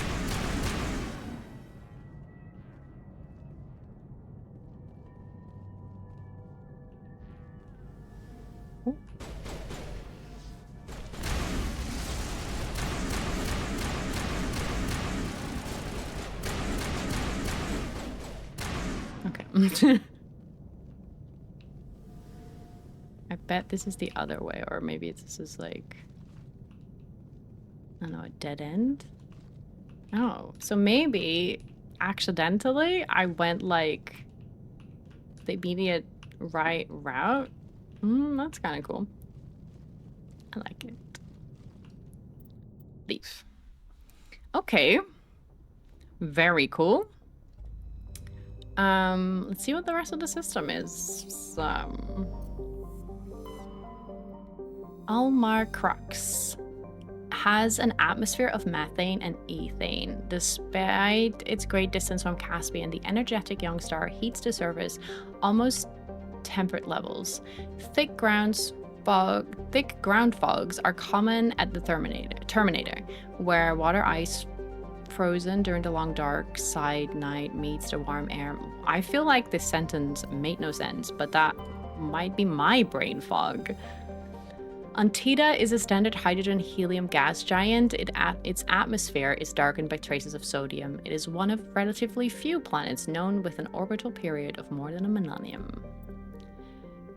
Turian insignia recovered. Scans of Antaeus revealed a group of defunct turrets orbiting the planet. The recon team carefully retrieved one of the turrets and brought it on board.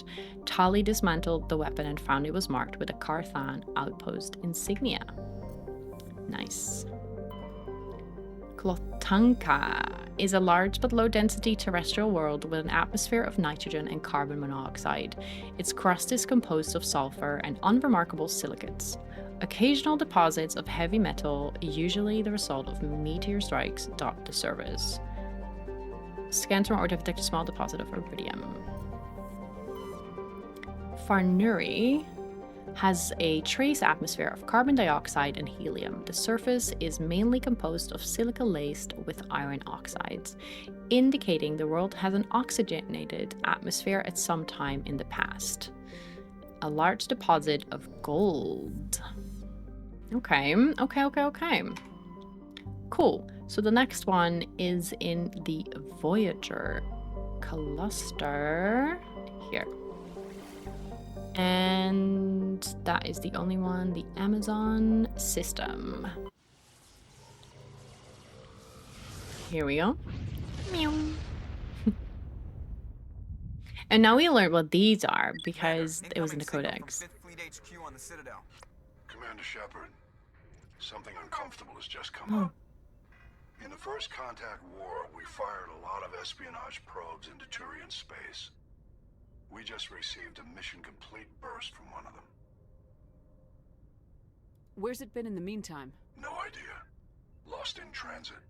These probes were built in a hurry. Their first contact? And this is a problem, why? When these probes were launched, we didn't have any idea who we were fighting. We didn't want to risk aliens examining our technology. The probe has a demo nuke built in. A 20 ton tactical fusion warhead. About equal to the bomb dropped on Hiroshima back on the 20th. If somebody finds that probe, tampers with it, you don't need me to finish, Commander. I understand this must be handled, but I don't have anyone trained to deal with this sort of thing, sir. I know. Exactly. I wouldn't ask if it wasn't important. These probes have been classified for 26 years. The Council will call fusion bomb booby traps dangerous and irresponsible. The Alliance would face censure if they find this probe. I'm asking you because the Normandy can get on site quickly and quietly. It's in the Voyager Cluster. It's in the Voyager Cluster? That's the opposite side of the Alliance from Turian space. How did it get there? I don't know. It's possible someone recovered it safely and brought it there. It's also possible it got very badly lost. It could have been wandering the relay network since the war. Oh, oops. We'll get on it immediately, Admiral. And we'll be discreet. I appreciate that, Commander. Good luck. Fifth Fleet out.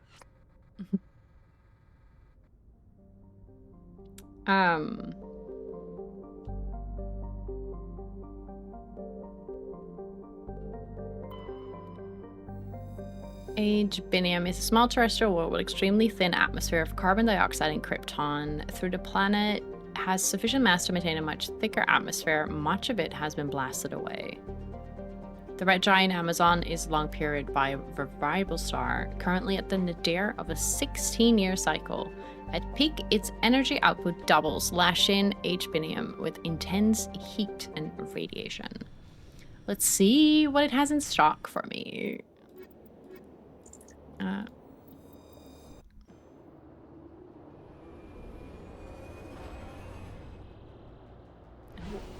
Very red. Very red. I love it.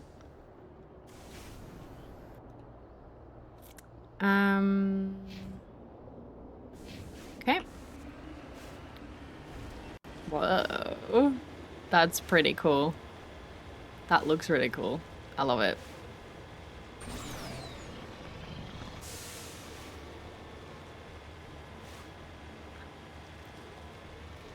Cannot believe that the probe has a nuke. That's disgusting. It makes sense. We're humans after all, and we do crazy shit like that.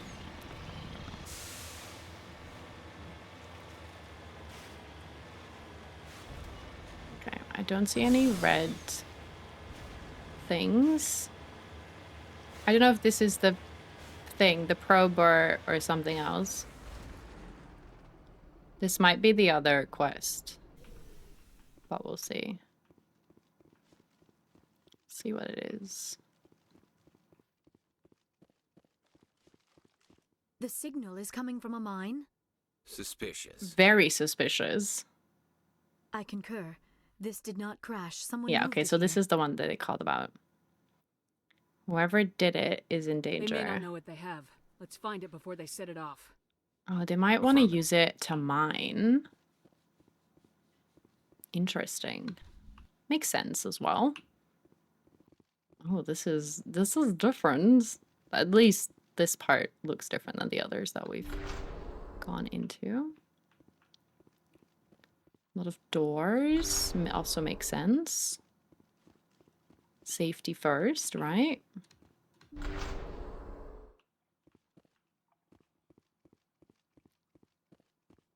This looks set up to fight.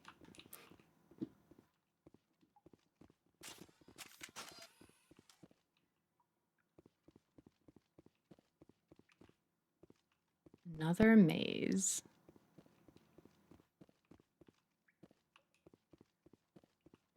Okay. That's a door. Let's look here in the middle. See if there's anything we can make of it. Whoa, what's this? Is this what they used to mine or something? Whoa. Looks dangerous.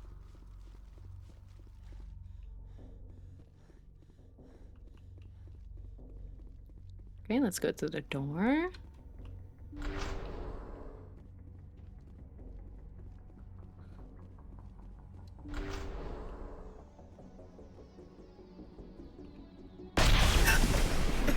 Oh my god.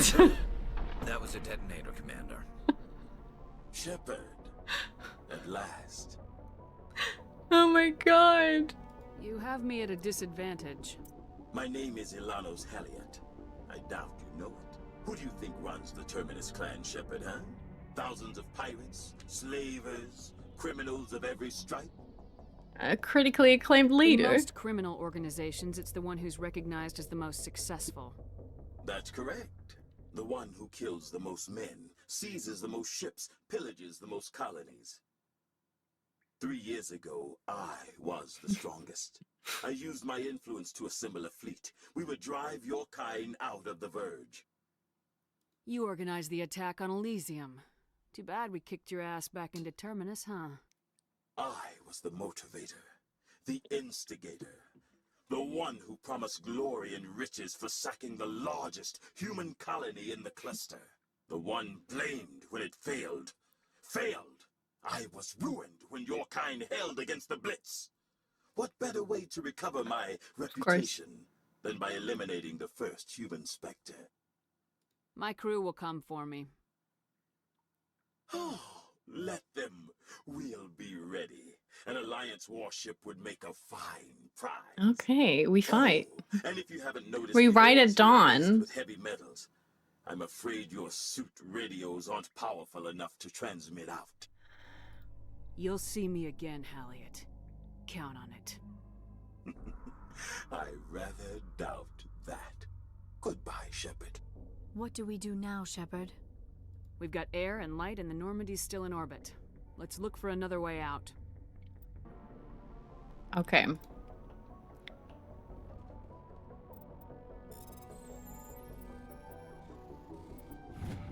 One.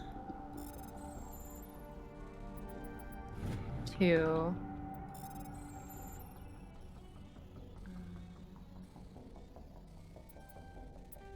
Oh, shit. 3. Disable the bomb. Yeah, let's go. Okay. And then we go back, I guess. Do I need a weapon? No clue. This one's no green? I'm assuming we now go this way. Oh, that is an upgrade kit. Let's indeed.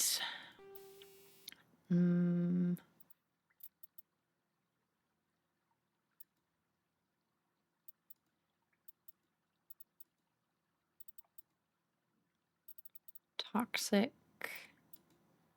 damage versus organics. Let's do that one for the heck of it. Oh, is that no? Oh, now we're out on the planet, and I am here. Oh, we're on a different spot, but the Mako has moved. Oh, okay. Cool. Okay.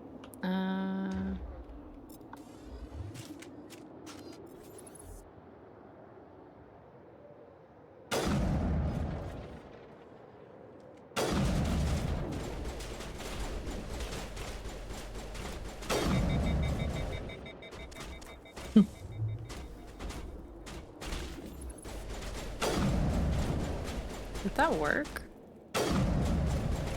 That hit? I don't know. I feel like it hits. Yes, okay. He's just very... Yeah, okay. This is nice.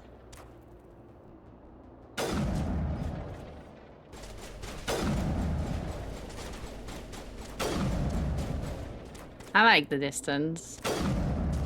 Okay. Oh, there's one more.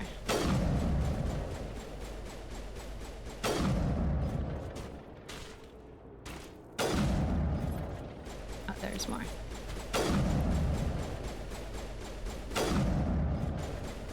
Okay.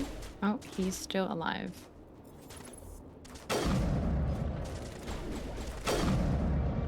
Haliat went through a lot of trouble to draw you here. A pity it ended like this, for him at least. Now that you're above ground, your suit radio has re-established connection with the Normandy. Time to get the hell out of here. Nice. Nice, nice, nice. Okay. Cool. That's a cool car. Anything here? No. So we're here. Let's do the debris. Very cool. And then we can do the anomaly.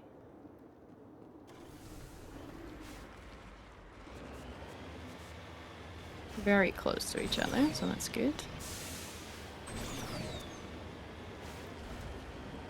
It's kind of cool that the Mako went here.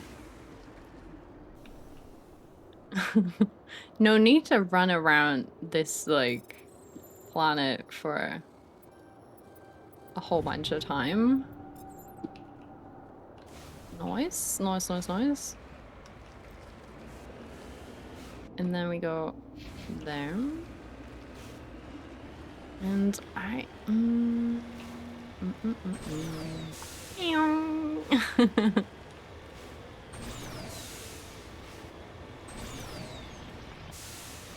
This is a cool planet. Easy enough. Easy peasy, easy enough.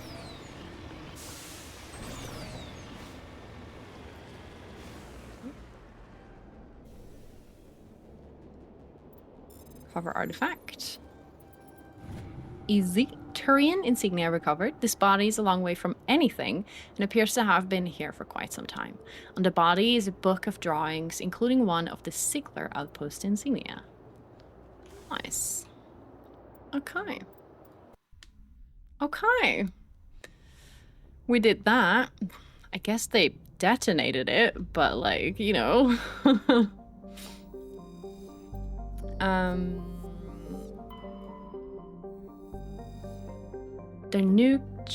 Dernuka is an enormous terrestrial world, nearly twice the size of Earth. Its environment is similar to that of Mars, arid and a mix of craggy basalt highlands and sand-scoured deserts of iron-laced silicate dust.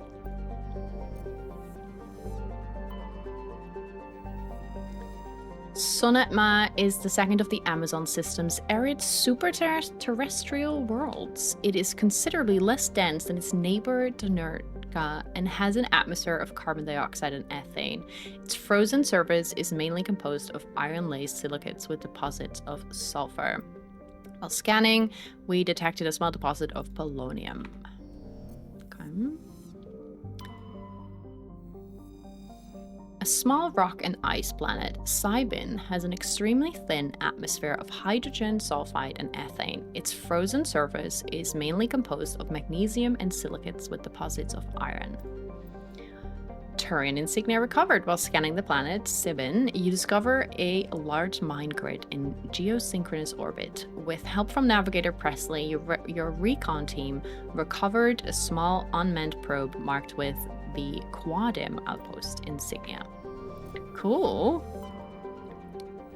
Tremar is a standard hydrogen-helium gas giant with traces of methane and nitrogen in its upper atmosphere.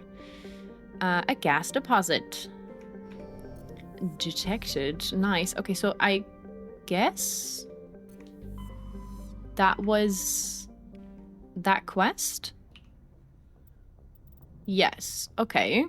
Okay, so all of the quests that we picked up on Feros, at least, have now been taken care of. I think it's time to talk to some of my people. And then we can have a look at some of the other quests, maybe.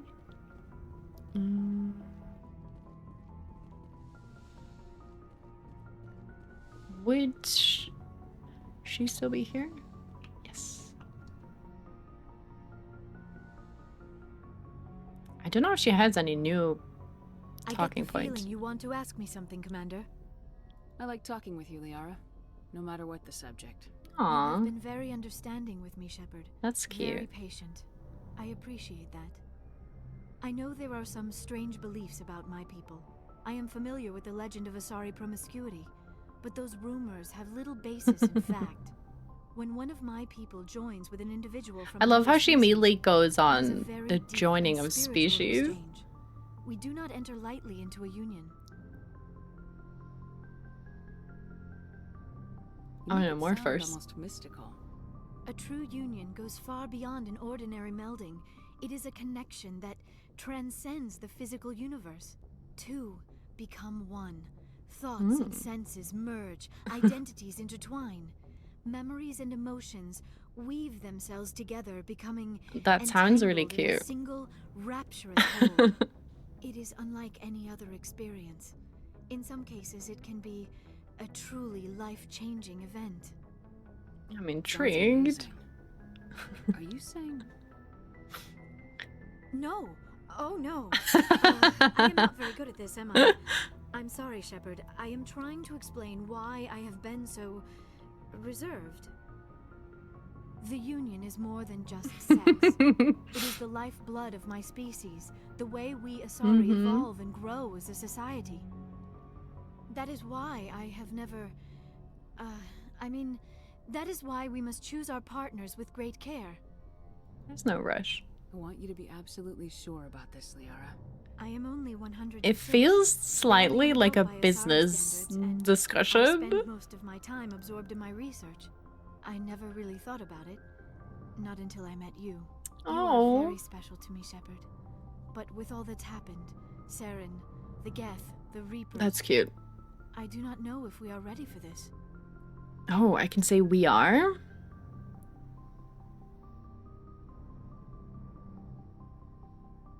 But I want to be understanding. These are dark times, Liara. Maybe once all this is over. I'm glad you understand, Shepard. There is too much at stake. We need to put aside our personal feelings and focus on stopping Saren. I wish it did not have to be that way. But we all have to make sacrifices. Let's talk about something else. Oh, we have already talked about that. I should go. Goodbye, Shepard. Could we talk I get again? The feeling you want to ask me something, Commander. No, okay. I should go. I should go. Goodbye, Shepard. Did I make a mistake? I don't know, man. I don't know, man. Maybe next time after a few missions? I don't know. I don't know. I'm so curious as to what the, like, next steps would be in that conversation. Commander, how are you? I think we already had these conversations. Oh, what's this? Equip. Commander? How are What's we your doing? opinion of the last mission? Gotta admire those colonials. That's about the worst place for a colony I've ever seen. Given the option, I'd get the hell out of Dodge. Okay. Dismissed, Chief. Ma'am. Shepard, what can I do for you? What's your story, Wrex? There's no story. Go ask the Quarian if you want stories. Come on. Krogans live for centuries. Don't tell me you haven't had a few interesting adventures. Well, there was this one time the Turians almost wiped out our entire race. That was fun. I heard about that. That was They almost fun. did the same to us. It's not the same. It seems pretty much the same to me. So your people were infected with a genetic mutation? Exactly. An infection that makes only a few in 1,000 children survive birth? That's pretty sad. And I suppose it's destroying your entire species? I suppose it isn't all the same. I don't expect you to understand, but don't compare I'm sorry. humanity's fate with the Krogan. Sorry, Wrex. I wasn't trying to get you upset. Your ignorance doesn't upset me, Shepard. As for the Krogan, I gave up on them long ago. Oh. The genophage infected us, but it's not what's killing us. Are your people really dying? We're sure not getting any stronger. We're too spread out. None of us are interested in staying in our own system. What can you tell me about the genophage? Ask the Solarians if you want details. They made it. All I know, it makes breeding nearly impossible. Thousands die in stillbirth, and most never get that far. That is so sad. Every Krogan is infected. Every one. And no one's rushing to find a cure. Why don't the Krogan try to find a cure? When was the last time you saw a Krogan scientist? Fair. You ask a Krogan, would he rather find a cure for the genophage or fight for credits? Oh. He'll choose fighting every time. It's just who we are, Shepard. I can't change that. Nobody can. Okay. So long, Wrex. Shepard. Interesting. Ooh, something updated in the Codex. Oh, your secondary personal history. The home world and humanity's first contact with an alien race occurred in 2157. At that time, the Alliance allowed survey fleets to activate any dormant mass relays discovered, a practice considered dangerous and irresponsible by Council-aligned races. When a Turian patrol discovered a human fleet attempting to activate a relay, they attacked. One human vessel survived, retreating to the colony of Shanxi. The Turians followed, quickly defeating the local forces. Shanxi was occupied, the first and to date only human world to be conquered by an alien species. The Turians believed the handful of ships they defeated represented the bulk of human defenses, so they were unprepared when the Second Fleet, under Admiral Castany Thresher, launched a strong counter-offensive, evicting them from Shanxi. The Turians mobilized for full-scale war, drawing the attention of the rest of the galaxy. The Council quickly intervened, forcing a truce. Fortunately for humanity, the First Contact War was ended with a diplomatic solution. Feros is a habitable world in the Attican. Okay. Interesting. Oh, okay, yeah, okay. Cool. Okay. Let's have a look at the Uncharted World side quest we have open.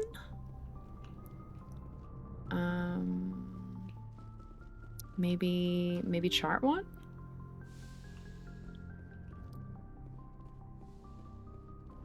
Maybe chart one.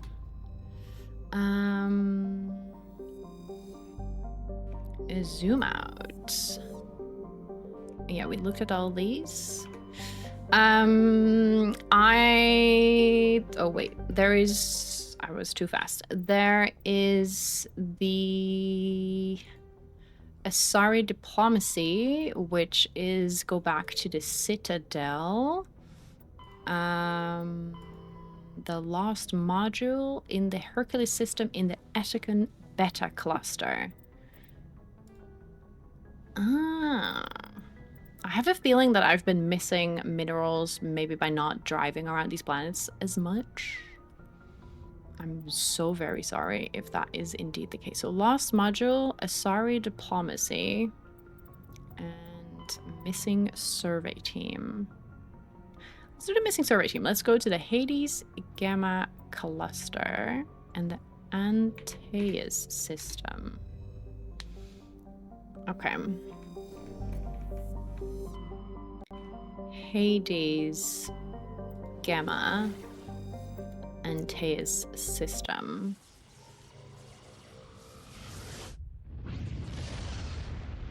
For the missing survey team.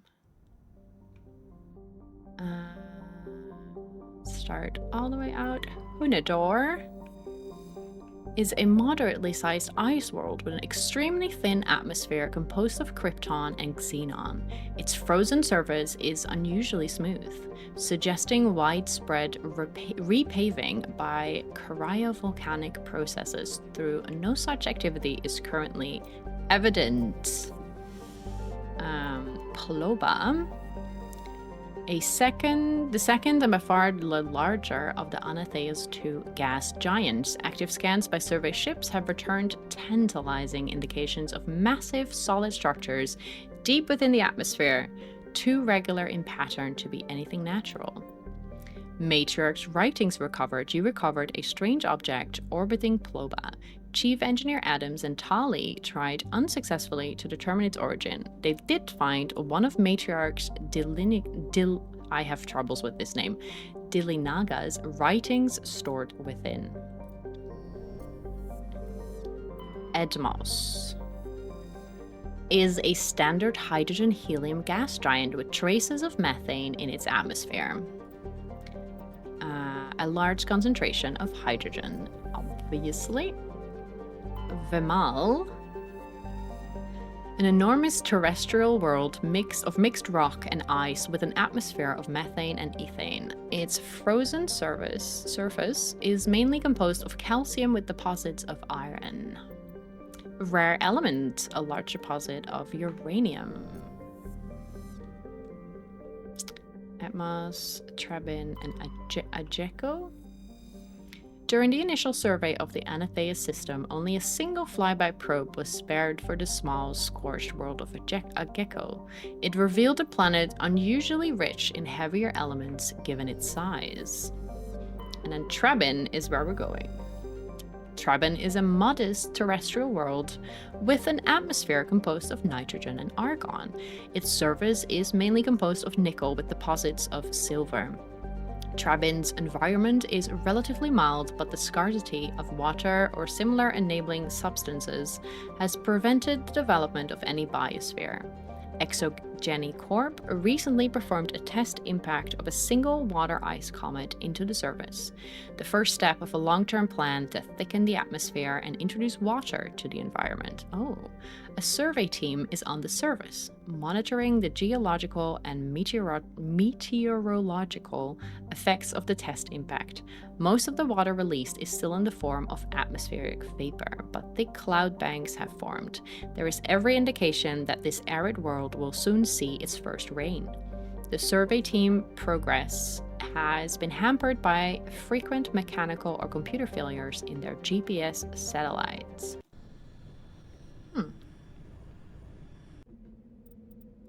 Cool. Oh. Cool. Oh, that's very gray. Nice.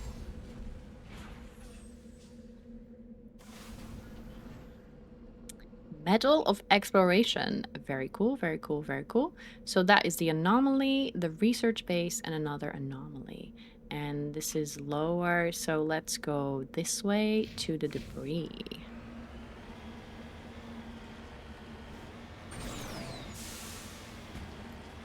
Oh, and I see a mineral deposit. So I have to go there immediately.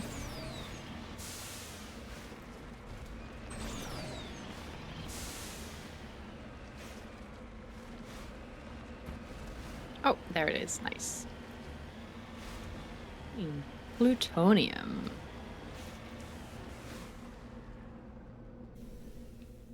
Nice. Hello, plutonium. Oh, no. There we go. Successful. Next up, debris.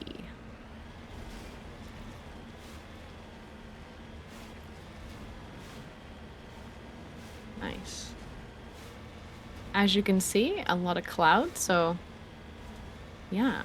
I think it's very cool that they like include stories of planets like this where they do things like, you know, have that asteroid impact with it. I think that's Pretty cool.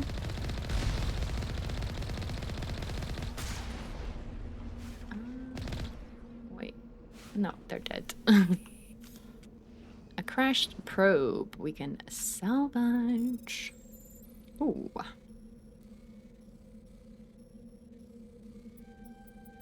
Nice.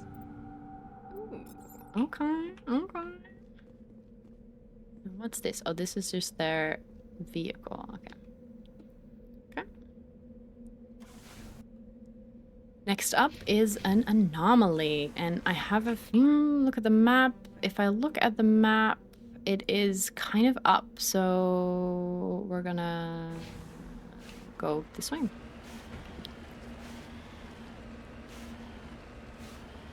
The the peaks here are not as high as like the previous planet that we were on, which is good. Which is good.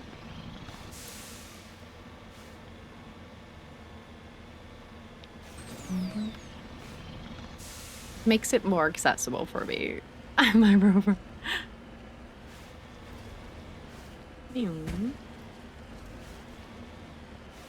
Makes it easier to watch as well, I'm assuming.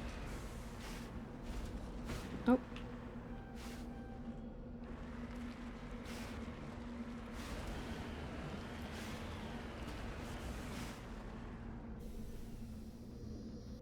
The device is transmitting light beam signals into geosynchronous orbit. This disrupts the survey team's GPS satellite and causes them to crash nearby. Ah. Interesting. So now it should be better. Research base. Let's go to the research base.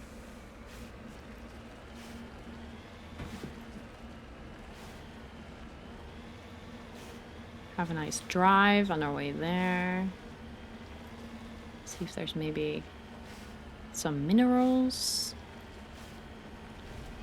I don't know if we've seen more than one mineral deposit on a planet yet. I don't know if that's possible.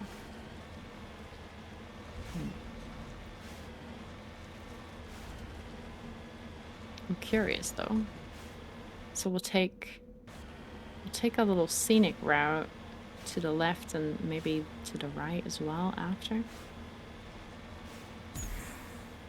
What's that? That's not where we're going. It's something else.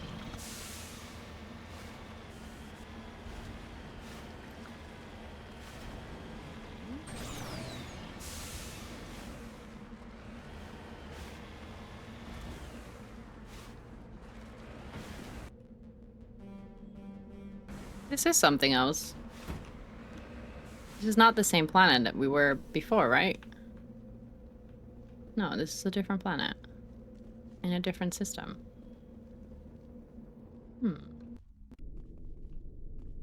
Right?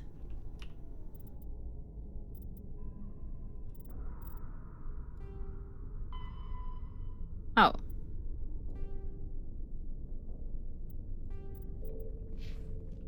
Maybe this is accidentally the next step. I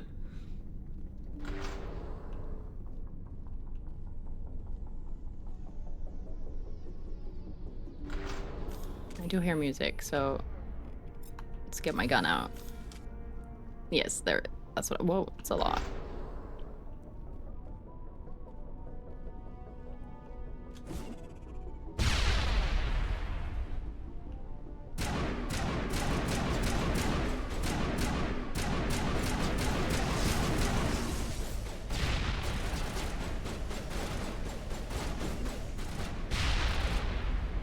That did much, but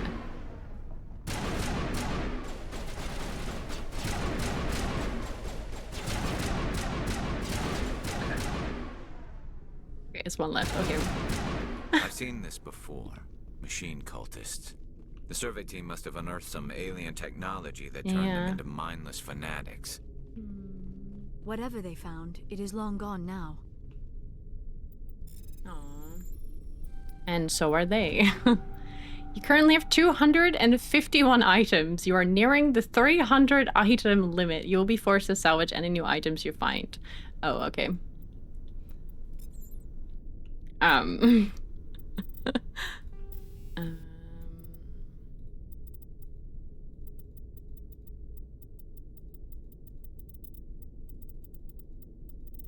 Everything that's like 3 and 4.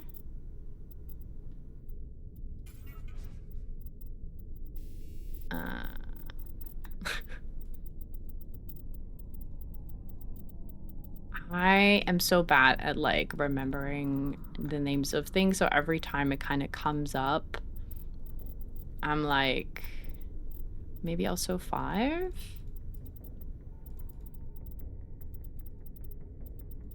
We're not using that many of these, right?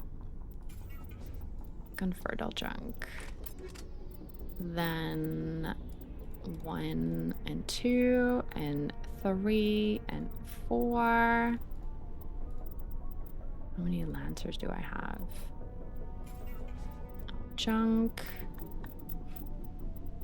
Storm 1, hurricane, scimitar, tornado. I'm already at like 6, so I'm assuming, yeah.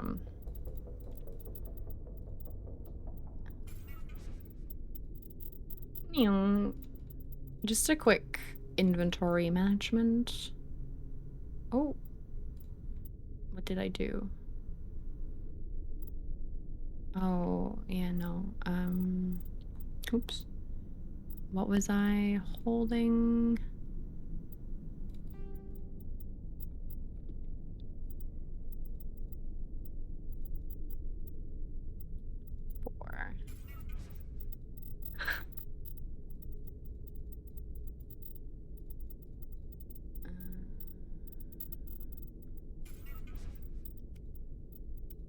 Okay. I think everything 1 and 3. Maybe even 4, but let's do this. Where am I? How can I see how much I have? I can't see how much I have. Okay. But that was great to find out. I don't remember where it came from. Oh, that's where I came from. Okay. Oh, oh my god. Oh. I don't have any grenades. Oh, wait. Oh, I'm stuck. Yeah, okay, that's what I wanted to do.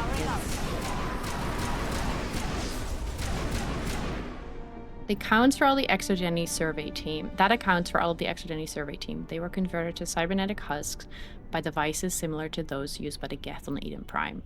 How they came to be buried on a frontier world so far from Geth territory is a mystery. Okay. I mean, would there be anything else? Just items. Now I can hoard again. Wait, is that... Yeah. Now that I've made stuff into gel, I can take new things.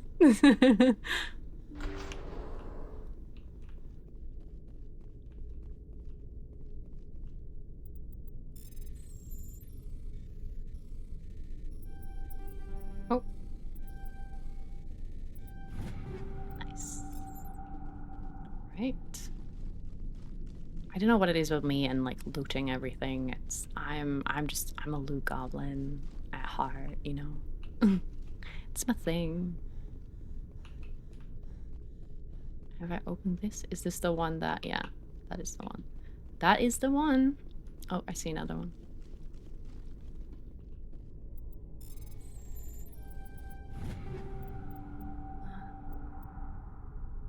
I mean, let's just... I don't know, man. I don't know, man. I'm also not using the Omni Gel to, like, decrypt things. I'm just kind of playing the little mini game every time. Don't know if that's the way, but this was the missing survey team, so we finished that. Okay, so I'm assuming that the quest doesn't necessarily go this way, since there is a spot right there that we have to go to. So let's go there anyway. I'm assuming that this is like where you go first, maybe. This place looks abandoned. Yeah. And then you go into everything. According to these data logs, the survey team unearthed some kind of alien technology. Yeah, we found out about that.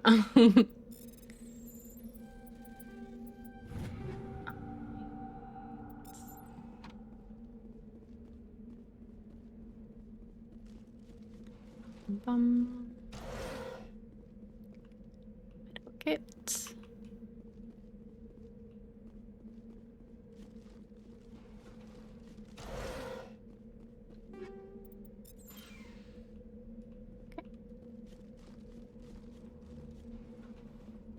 Cool.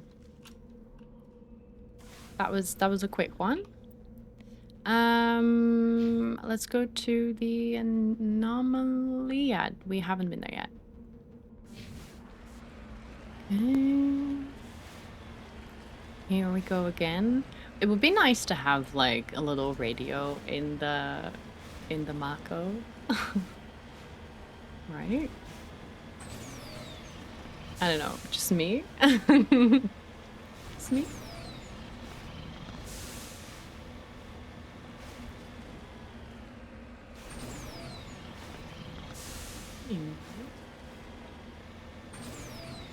Oh, there's two things there.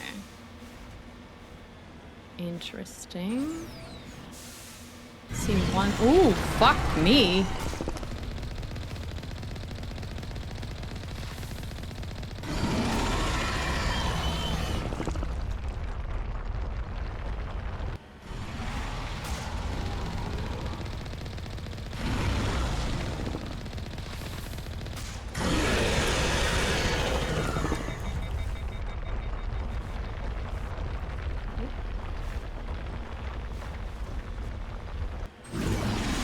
Oh,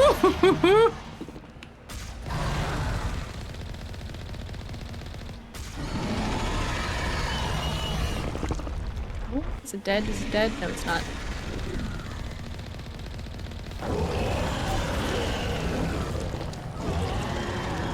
Sick. Whoa, that was cool. That was really cool. Was that the thing that was here? Yeah, okay.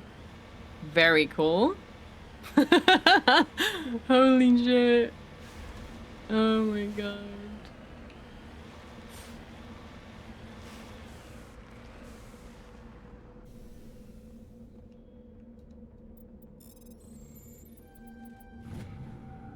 A Turian insignia recovered. There are no signs of any survivors. The pod is empty except for a small tattered flag marked with the Nimine's colony insignia.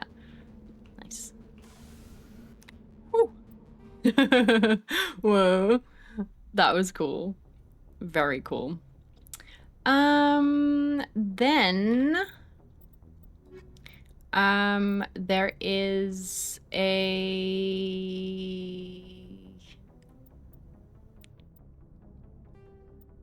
sorry diplomacy in the last module. It's likely Geth are also after the data module, and it's in the Attican, in the Hercules system, in the Attican beta. Okay.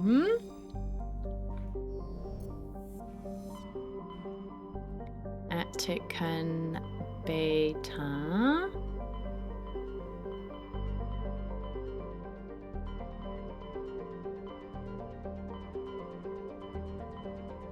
Oh, here. Where Feros is. Ah, and then the Hercules. Yes.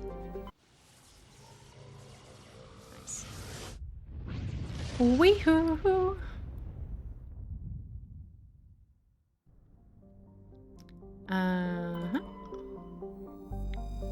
Zataurus is a hydrogen-helium gas giant with high-level decks of sulfur clouds. A layer of hydrocarbons has formed deeper in the atmosphere. Vast electrical storm fronts can be seen flickering across the dark side. Ooh, gorgeous! Warning, level 1 toxic hazard. Eletania appears to be a world eminently suited for colonization. Sadly, appearances are deceiving. It is covered by a verdant carpet of mosses, algae, and lichen, and possesses a thick oxygenated atmosphere, but the animal kingdom is a web of microscopic symbiotic creatures. Let's go. Oh, no. Yes. Ooh, it looks gorgeous. Very cool.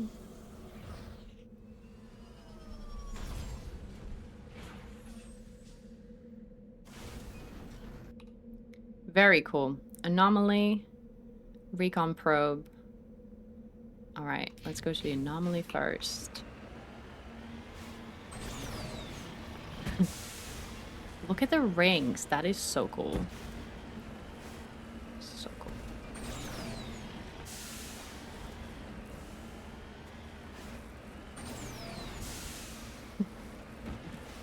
Let's go. Oh, oh, oh, yeah, this way.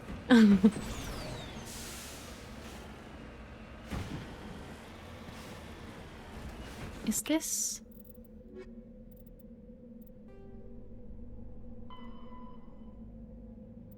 Find a drone. Yeah, okay, that might be it. Alright. Or have I been here before and is it a different one? I don't know, but we'll find out soon, I guess. I'm like, have I been here? But I don't think so.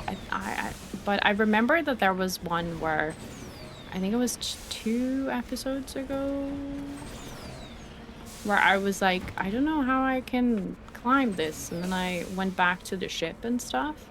It's before I found out how sturdy this thing is and how well it climbs.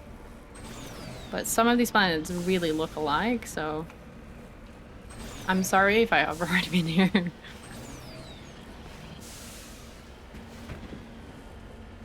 No, I have not. I very much have not been here. I would have remembered this.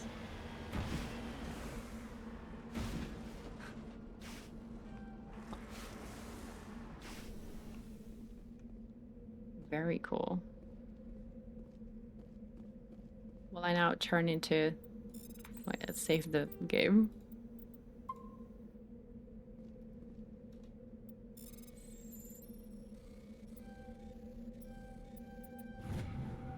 Ooh. Examining the strange Prothean artifact reveals a small, irregular slot on the underside. Remembering the strange trinket you received from the Asari consort on the Citadel, you pull it out and place it into the slot. The ball explodes in a brilliant flash of white light, momentarily blinding and disorienting you. Slowly, your senses return as you wake from a deep sleep. You are alone in the forest, though you are not far from the caves you share with the others of your tribe. There is a plain and small lump in the back of your skull, as if a chip of flint has been forced under the surface of your skin. Leaning on your bone-tipped spear for support, you rise to your feet. A sound draws your attention upwards, where a strange creature hovers high above you. It is unlike the birds you hunt by the lake's edge. It has no head and no wings, yet somehow it flies. It is a beast of shining silver, hanging motionless in the sky like a cloud. You sense it is watching you, studying you.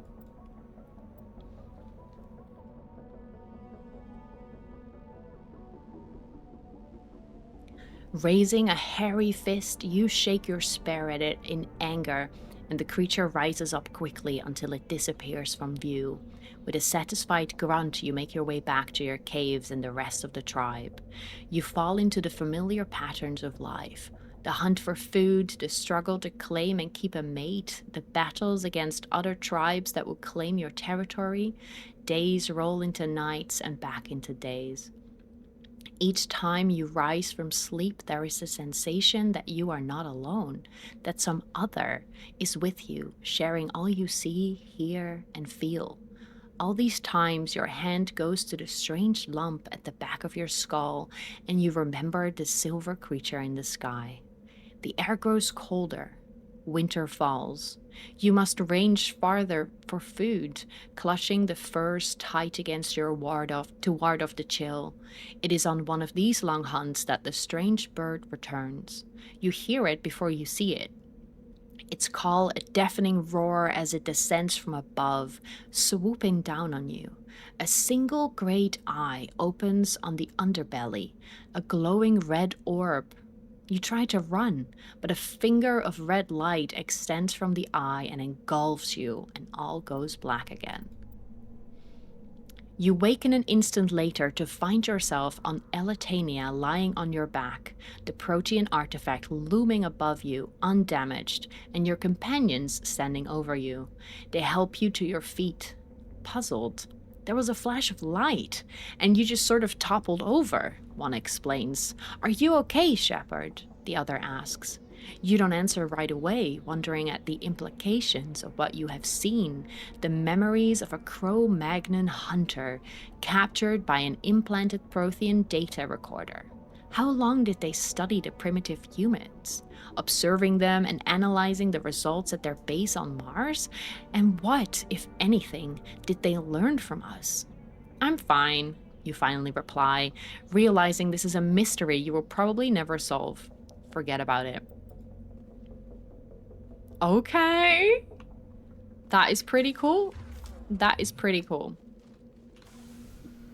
That is pretty cool. Holy heck. Oh, oops. I love it. I love it. That's the kind of stuff I want to see, right? It would have been great if that was a cutscene. Like, that would have made an epic... I know we're on, like, side quest extravaganza right now, but that would have been really cool. Oh! You can fall on your back. And that's pretty cool. Yeah, I'll go that way. Meow. But it kind of rolls back, so as not to like have a make it an issue for you as the player. So that's cool. Meow. That is the first kind of artifact that I have found where I'm like, yeah, that's different than what we found before. That's pretty cool. I'm very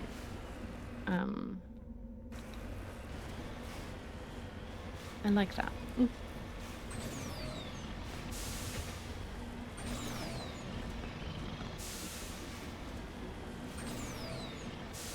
It seems as if like more and more different things are starting to happen on these planets, and I am very happy about that, because it started to feel very similar, the experience on these planets, for a while.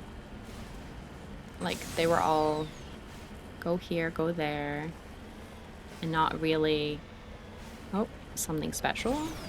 And this, just like the monster, the worm-like monster, or like it had tentacles, so it was more like a worm meets a octopus.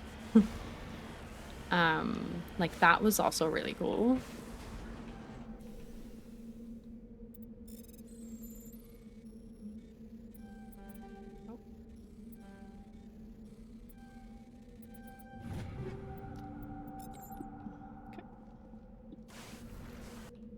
Next is that one.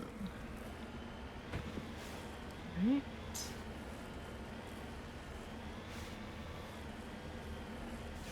What's that? Are those minerals?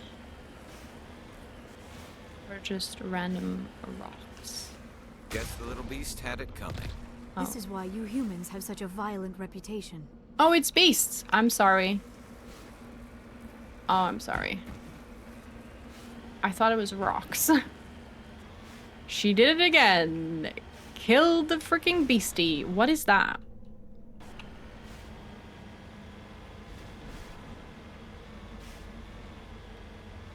What is that?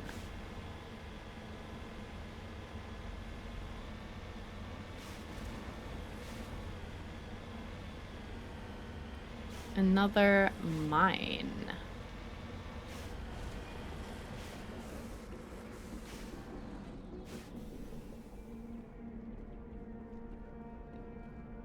They're like monkeys.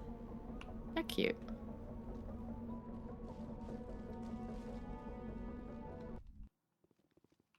Okay.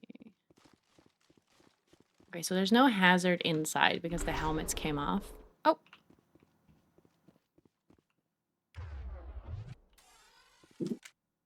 The monkey doesn't have the module.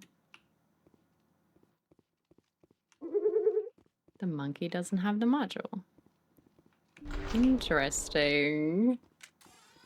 Oh.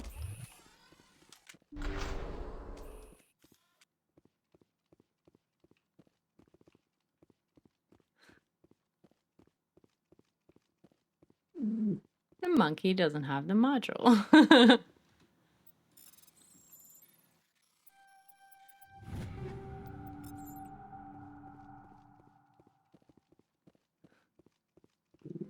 The monkey doesn't have the module. This monkey also does not have the module.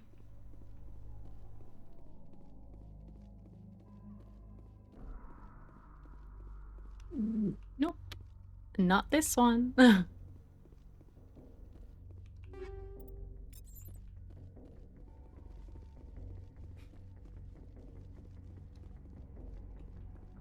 Okay. Let's go right first. I hear music. Don't have to kill them, right? He dropped the data module. It is a miracle the data my module God. is still intact.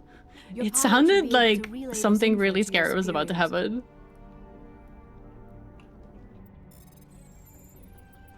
He dropped the data module!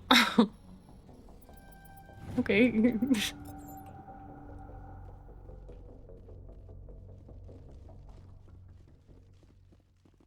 Oh.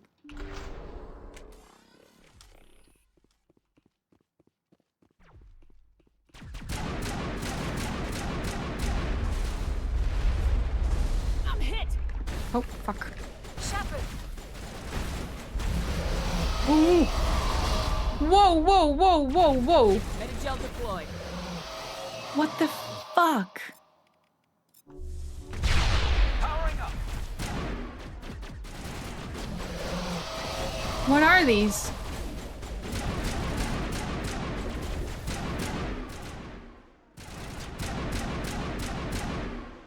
What the fuck happened? That was really scary. Those noises, at least. Holy heck.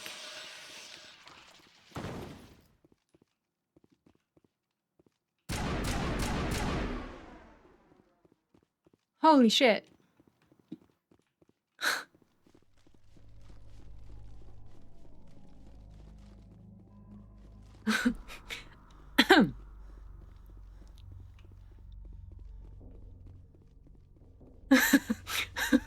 If I was wearing a heart rate monitor, that it would spike like really badly.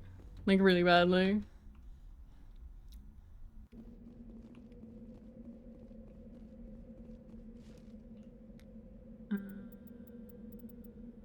Yeah, okay.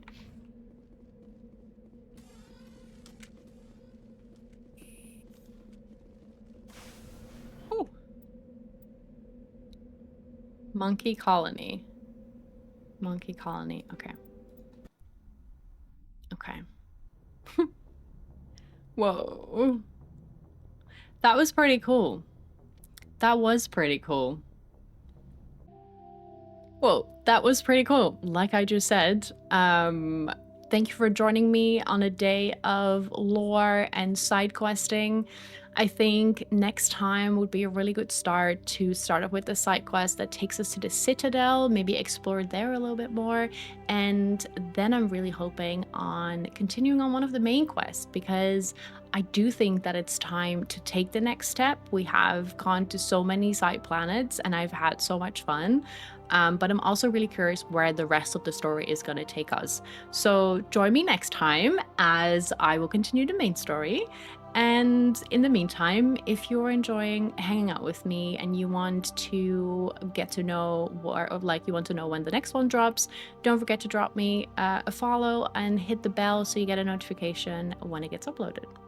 Thank you so much for hanging out with me. I'm having so much fun with this series and I hope you are having a lot of fun. And I am really enjoying reading your comments as well, so thank you for that. Thank you for interacting with it. It's really special so far for me. So yeah, have a great rest of your time zone. Bye!